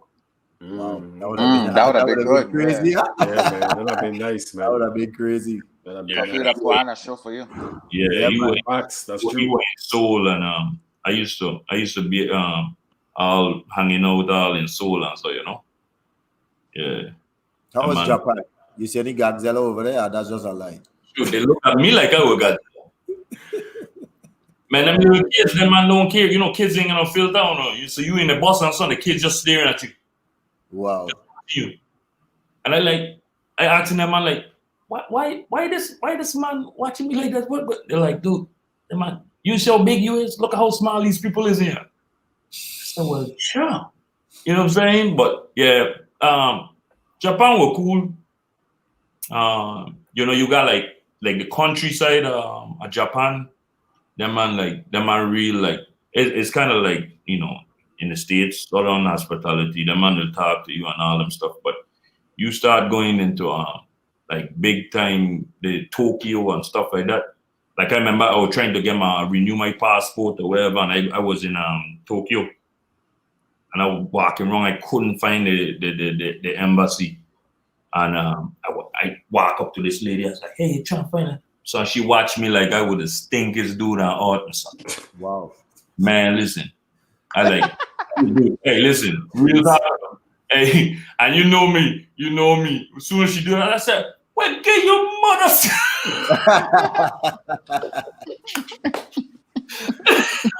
Oh, my God. It's crazy because you meet you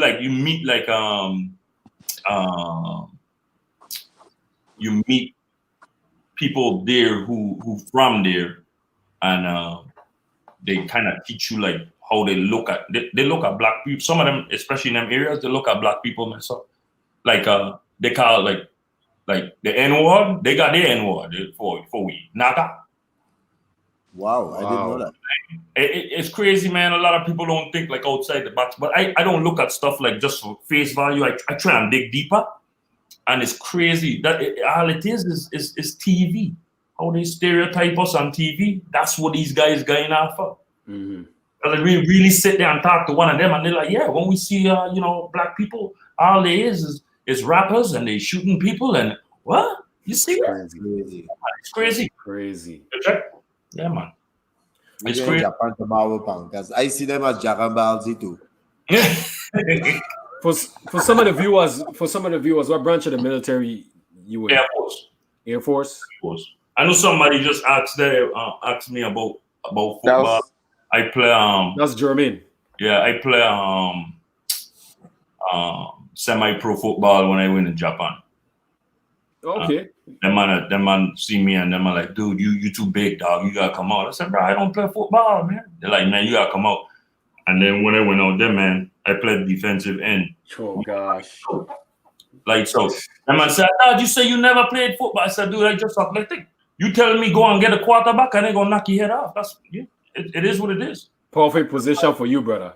Huh? Well, it's a perfect position for you. Yeah. And like I said, we from home. And we could, man, anything we want to do, we could do it. And all I did literally, like after my first year, I like it because especially if I get off a walk and I had a bad day, I practice. Then I used to like, "Coach, tell them it's just practice, man." I used to be lighting these dudes up. I like, look, this is football, man. I say, when you playing, you gonna tell the coach to tell them to ease up, play ball. You check? But I make it a point to get better. I used to go home, watch YouTube, hand, like how to use your hand on the line, rip. Dude, after that, it was over. Jeez. Man, I used to kill, man. You check? Did they have a nickname for you when you was playing? Live wire. Live wire? Yeah. Because I used to, it's crazy because I used to sit there and I used to, the man said, "Man, your heart gonna explode." So we used to drink Red Bull and take pre-workout. So I like before the game, I'd be like amped, like I shake. Yeah, and that could have definitely blow your heart. Yeah, I used to be like nuts, like I just shaking. But when I went out there, it was over. But after the game, I used to crash. You know what I'm saying? I used to the Red Bull and let me filter that for the young athletes. Please do not try that. Don't do that. Yeah, wait, say no. Hey, don't do that. But yeah, I football was cool, man. I kind of wish that we had football when I was in high school. And like, that's true. So easy, I kind of gravitate to it. Didn't they have flag football? Actually, yeah. I think they start football all last year, the Bogus. Yeah, they did. When Scotty had come on the team. Remember Scotty? Yeah, that was last year. Scotty was a quarterback, right? Yeah. Yeah. They did. Yeah. And somebody from Charlotte about hit a man from Central and Gung say, the ambulance company tell them how to pick up all the ribs. Oh gosh. They have flag football. They have flag football in complex during lunchtime, though. Yeah, but I wanted to hit somebody. They were waiting until you leave. They were waiting until you leave, Bogus. They were waiting until you leave, man. That's what it was. That's Gong still there, wrong?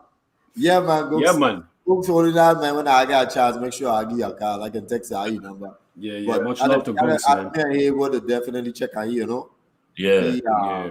He hurting a little bit, but he doing well, and he did good spirit. Okay. He'd have loved to hear from Mario, man. He'd have loved that. It'd have been good to have Gunks out, man. It would have been, oh my God. But much love to Gunks, man. Gunks used to have the best jokes. I remember I take a joke from Gunks. Up to this day, I still use it. He ever did a mind your business joke? Yeah. That's my favorite up to this day. I just still use that joke, never said. Oh man. Bogus, you got a favorite joke for you? Let me tell Arlo, we tell our favorite joke for Gooks. Bogus, what's your favorite joke for Gooks? With me, my son. I don't know. What stands out to me is the one with Rashad, where Rashad called the Johnny Cake a donut or something like that, and Gunks Gunks went crazy on that, son. That's I'm gonna tell you the book 40 years I ever see. Go ahead, Bogus. My favorite joke for you, I can't really say because it's dealing with private part, you check, and you know what I'm saying? So it's something this man used to always say, "What? You ain't doing it? You better get ready or no." Hey. And the man used to like put your hand to your face and I said, "Son, listen, this man wild, man. Yeah. Wild, dog." But yeah, between him and Baja, man. Oh gosh, that was amazing. Yeah. Mumba, you never did that when he tell the Jesus joke. When he been in the class with the two teeth. Yeah. Oh yeah, that joke is the best joke. That joke is class. So go ahead, say. Tiga, go ahead. You good at saying right. jokes? First of all, I want to preface God. This is just a joke. This Don't is expect me crazy. again. Yeah, please, guys, this is just a Jesus joke. paid the cost where Jesus died and he had the 2 teeth, right? And one of them said, Jesus, remember me in your kingdom. And Jesus opened one eye. Not your teeth in your ass. That was it. I did hear that one. Yeah, I did hear that one.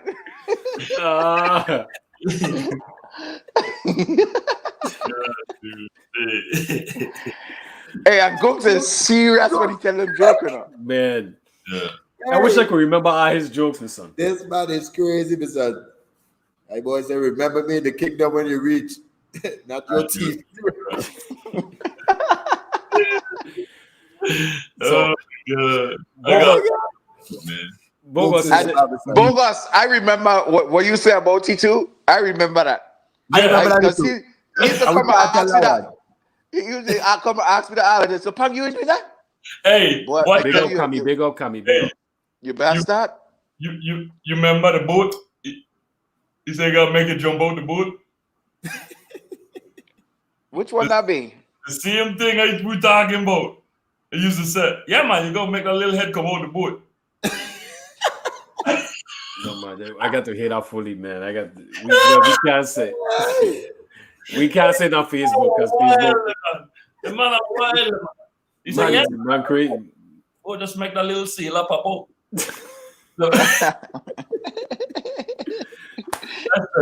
Listen, hey, me ain't got no time with you, know. Please go away, Mister. I love Gogs. I have so much joke for Gogs. We can tell a whole show with just Gogs. No, man, Much love to Gunks, man. Much love, much love. Yeah, I love Big that. up Gogs, man. I hope you watch it. Yeah. So, Bogus, is any shout outs you want to give? Anybody you want to mention that you forgot? You forget anybody? Man, Family members? Man, just shout out to y'all, man. You know what I'm saying? This is, even though I miss an episode because maybe I walk or whatever, I still will come back and watch it, man. I like this vibe, man. This is groundbreaking right here, you know, because I ain't too familiar with the athletes home and everything. No, you know what I'm saying, but this is a good little platform to let them man know what they do or what they ain't doing, you know what I'm saying, versus what we used to do, you know, because we used to work hard, man. And That's true. Nothing ain't given to you, man. Nothing. I'll come to the gym, see Tegan putting in work, want me to put in more work. You know what I mean? It's friendly competition. It's Right. just to get yourself better. I used to watch. That's why I tell my kids the same thing. Go on, listen. You could learn something from anybody. Right. Anybody. Like you ain't gonna do everything right on the court, but you could watch somebody game and you could like, what? I like how the man to do that, there, man. And then you try and get better at that, like that person is. Take something, pieces from everybody. Frankenstein your game. You know what I'm saying? Don't ever close your mind off. I tell my kids, I say you could learn something from a bum. Is a reason a man is a bum. Learn from that man. A man been here. Talk to you. You know what I'm saying? I remember I talked to a bum one time, the man tell me, he said, listen, he said, when you make your money, spend your money and celebrate it, like spend it on yourself and feel better, because when you dead, somebody else gonna spend it for you. It's true. And that's facts. That's true. A lot of people like, man, cheap and, man, hey, if you need something, man, holla. It's all good. That's one thing, when me and my wife meet long time ago, I tell my wife, I says, one thing me ain't gonna argue about is money. That's the root of all evil, boss. True that. Yeah. Yeah, I ain't into all that, son. We got a roof over our head, bills paid. You want something, man? Okay, because you working hard. Okay. True. You know? Enjoy. Yeah, man. Yeah. Blessings, bro. Well, Bogus, this blessed was me lovely, tonight, man. It was different and at the same time, if that make any sense. You still got a chance to tell your story, but we really it was really, really kicking it, Yeah. bringing up Yeah. bringing up a lot of old memories, things that we forgot about. A lot of stuff I remember on the spot, as we talk. Yeah. I remember this, I remember that, I remember Yeah. that stuff that I ain't think about in a long time. Yeah. And Yeah. like that's what this do to me tonight. And I really appreciate that. This Definitely. this was real good, man. And one thing I proud of the man, because one thing that you said that stick out to me, that that after well, I don't know what, well, it had to be after Hugo, because that's when Trailer Park come. I never know you are living in Trailer Park. Yeah, man. Because a lot of people from Lorraine went Trailer Park, so we used to be in Trailer Park all the time. So I never knew that.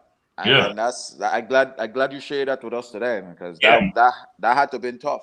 Yeah, man, it was rough. Me and Gary used to live in Trailer Park together. Yeah, Stout used to live Trailer Park. Yeah. Gary, I live on the top side, I live on the lower side. Yeah, check. Yeah. But I did not know that. Tegan, you know that? No, I did not. Honestly, I didn't know. When I met Bogus, I living in Harborview. yeah. I was after my mother get vexed with me and she said, look, yeah, you need your father. Yeah, I'll go and live with this man. And then so we moved in with our father, and then after that my mother moved Harborview. So I had the best of both worlds. My mother, my father lived like 5 minutes away. So it was good, That's cool. Yeah, that worked out perfect for you. Yeah, man. Man, for me, Bogus, man, like I said, you're more than just a friend. You're a brother to me. And everything I accomplish, I know I will say it even more in my story. I probably don't tell half of my story just by you tonight, but you was the one who actually started all of this for me in terms of basketball, shifting the mentality. And I am super proud of you. I always lean on you. I always call you, text you, do all kind of thing. We always stay in contact. I love you like he's my own blood. So keep doing what you're doing, man. I'm proud of what you're doing with your kids, them. Right. I look at the big things with your daughter. And man, I don't want to say this is one of the best I had, but this is. He said that every episode. Don't worry, I know, Bogus. but this one here just I just feel so light doing this one here today. Yeah. Deegan is my brother, man. And like I said earlier, man, like it don't matter. Like that bond we had, man, we still have it. It don't matter if we ain't talking years. Like if we start talking, we just take up from where we left off. Like, and it just refresh everything. Like one thing Beanie talk about is, man, we used to have enough argument in practice over Bounty and Beanie. Oh yeah. Oh yeah. You don't know. And it used to be all eye against me. All eye against me. Yeah, yeah. But yeah, I used to still tap eye with the Beanie convo. Beanie was just running the road. Hey, Mumba, when I do my episode, can I ban my sisters them? They'll be hugging the damn sisters them, please. We need to ban Kerrian and ban Alrika, please. Just the elite podcast is for the people, so we can't ban nobody. It's for the people. They're making it look like it's a conspiracy. No, they said grab the Kleenex. Grab the Kleenex, Tegan. Grab it. That's my dog. Hey, we came a long way, all of we. Facts. Before I touch on you, Bogus, from my perspective, I just want not Tiga, Pam, you want to tell the viewers the next episode coming up, who we got? So the Mountain, Mumbai, the doctor. Yeah, he put me on the spot. Okay, hold on. I know her first. I remember her first name, Christine, but I can't remember her last. That's the one I Vanderbilt. Okay. Yeah. Yes. That should be a great one. Our next guest is going to be a real good one. It's different for us, but we have a guest from she from St. Croix. She attended Central High, and she just took the position of the athletic director of Vanderbilt College, at HBCU College at that. And she's going to be our next guest next week's.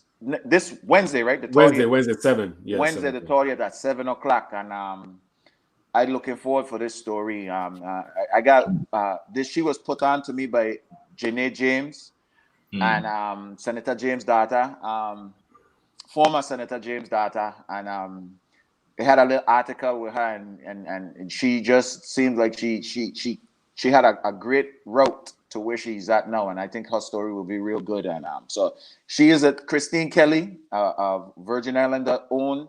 She's the athletic director at Vanderbilt HBCU, and she's gonna be our next guest at 7:00 on Wednesday. Nice.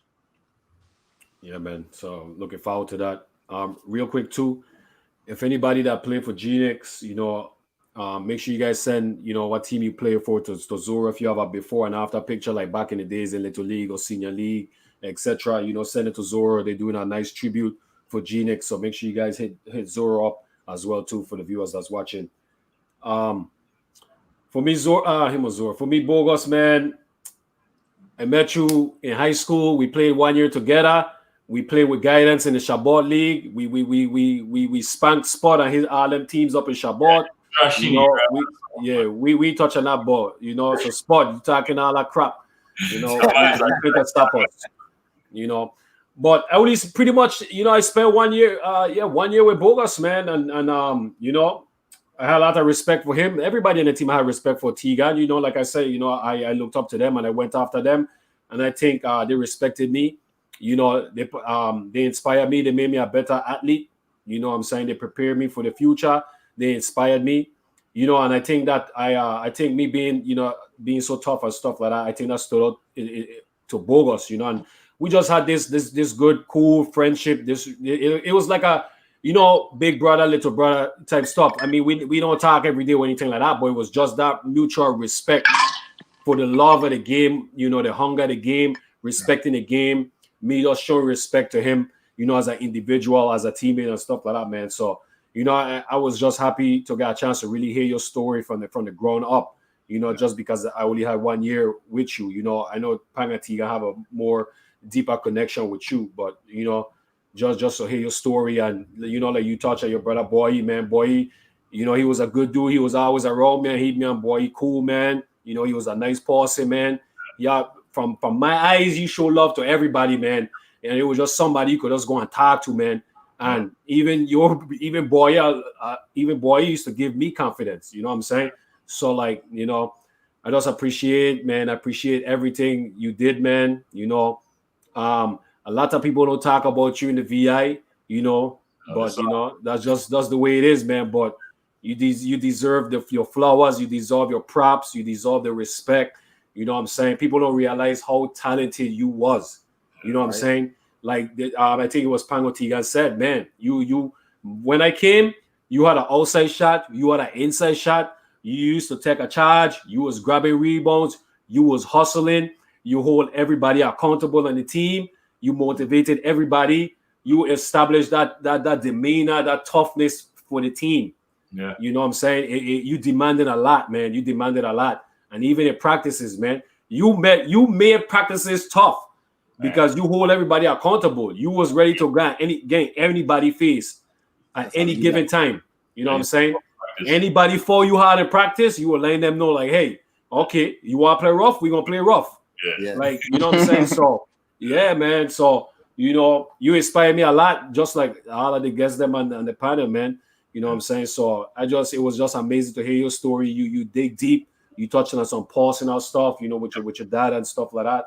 You talked about your brother sacrificing his life and raising Jermaine and putting everything in the back burner, man. So I appreciate you just digging deep and be honest with everyone, man. A lot of people can laugh on your story, especially your experiences in college and stuff like that.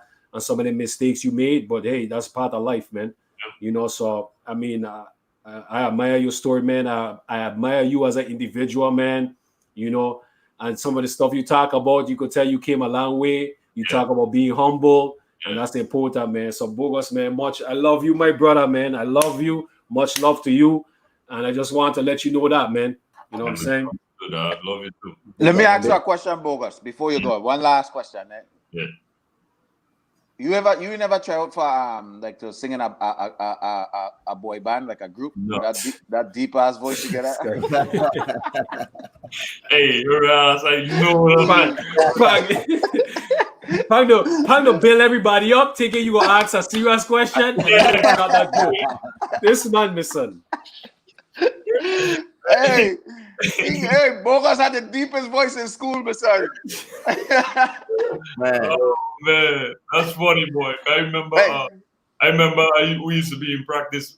When you used to talking about my deep voice, and them girls used to be cracking on me sometimes. Check. But I remember when you said about Bogus used to take off his shirt.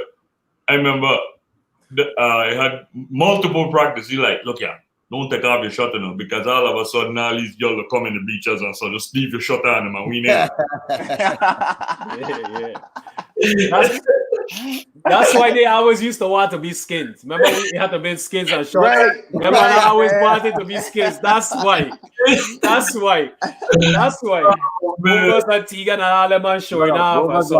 Me and no muscle mumba. Yeah. You're a warmer. Them man they want to be skins. Tegan was like a toothpick. I had one ounce of muscle. Yeah, Tegan was definitely. Well, all of we was a toothpick. I promise you, Bogus, Deuce, Kasim, and Dowa. Them was the only man that was skinny, Mr. And everybody else was like skinny. Dowa was tall and had a little baby fat. Kasim was just broad and big. Deuce had some weight on it, but he know how to use his weight. But Bogus was all muscle. Yeah. All muscle, Mr. This dude is huge. Diesel. But we're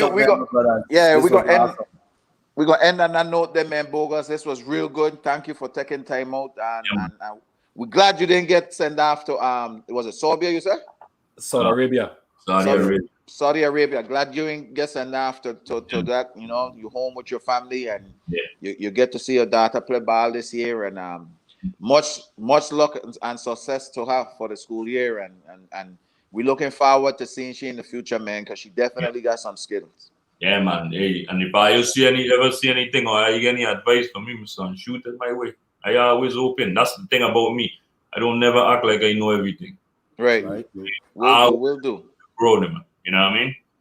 I gotta send you a copy of my book, man. Yeah, man. Did I ever let you know that I read it, the whole thing? Yeah. Tell us. Read it. Okay. Yeah. That was a real good book. I gotta shoot you. Some great reviews. They actually want me to publish it, so I gotta see how it goes. You need to, man. I gotta shoot you my address. Yeah. Okay. Yeah, man. Everybody that tune in, much love to everybody. I appreciate you guys supporting Kevin, Bogus, Liebert, man. Appreciate all you guys asking questions, conversating. Big up to Dwayne, man. Dwayne's always in the chat, man. He's a big supporter of us, man, as well as Carrie-Ann, as well as what's your other sister name? I'm drawing blank, man. Alrika, the gangster of the Shepherd family. So, my goodness. And everybody else who be in as well. To ever forget your name. Much love to all you guys, man. But I just appreciate everybody, man. Appreciate everybody. So maybe one day, Bogus, we have another episode, and this is only gonna go on YouTube. And we could talk about plum. We could talk about plum days. Yeah. Especially and dudes. Yeah. So rest in peace to Genix once again. Rest in peace to Genix. Much love to Genix, man. Hey, man. Real talk too, man. We got I know everybody got their own life and everything going on, but we got to touch base a little bit more because especially with how life is, man, we just gotta make sure even if it take 3 seconds for you to link, we can link each other and be like, hey, everything cool, blah, blah, blah. And then, just chop it up a little bit. We go do that, man. Real talk. Definitely, man. I get your number, so definitely. I was just about to say, you need to send me your number. I need to give me Bogus number, man. Definitely. Yeah, man. When you get it, just shoot me a text and I lock you in. Harry. All right, yeah. I got you, Pang. Yeah. I got you, man. So. Tegan. Love, bro. Always. Tegan. So one of you guys, Tegan, take us out, man. Since Bogus is the one you used to pass all the ball to. So go ahead. Well, pretty much we thank everybody for definitely supporting. This has been a great episode. You guys get to put a face to the name and go ahead, Mumba. Go ahead. Sorry to interrupt, but Dwayne says set up a Zoom. Listen, if you guys I have a lot of stuff to do because I still gotta do Central. I still gotta do the Monday pushers, right? If you guys want to create something where a bunch of if I want to get on Central Complex, whatever, Jomo, I mean, we're gonna do Jomo Bar as well. Some of you guys, man, get on and you guys could talk about the different stuff. We could do that. Like Dwayne said, we could set up a Zoom. We could have up to 10 people on at the same time. So if you guys want to do something like that, we could do something. Pang, Tegan, Bogus, if you guys want to do something like that, we definitely need to do a Central Complex. Pushers so bad. We need to get the Mandem pushers. No. Yeah, we're gonna set that up. We're gonna set up the Caribs team with Lockhart, and then we get the Mandem pushers. But if you guys want to do something with Complex, Central, or some of the high school players from Rock that are in contact with, etc., all at the same time, we could do something like that too. It'd be good. We gotta be on my boy spot. I gotta get my boy spot on. That would be really nice. So if it's something you guys really want to do, I would love to hear the stories because I'm more deep in it than me. So I would definitely love to experience that from a viewer's perspective. Right. So if you guys want to do that, so that's just an idea. Yeah, Definitely. Go ahead, Tiga. My bad, man. I apologize. I blame that on Dwayne. It's never your bad. You're the host of the show, and you are the architect of this movement, so don't worry. But just like I was saying to all the viewers, everybody who tune in every week, I had so many people calling me, telling me we ain't starting at 5 o'clock again. We push it back time. I said, no, we want to make sure you're nice and cool. You know what I'm saying? It's football Sunday. Watch a little football and come and chill with the boys. So, a lot of love to you guys. Definitely to our boy Bogus. We wish him the best. Keep tuning in. Wednesdays, Sundays, we at it. Your boy, Beanie Pan, Tegan, Mumba, Bogus, we out. Say to you good night. Good night, everybody. Much love, Bogus. Much love. Much love.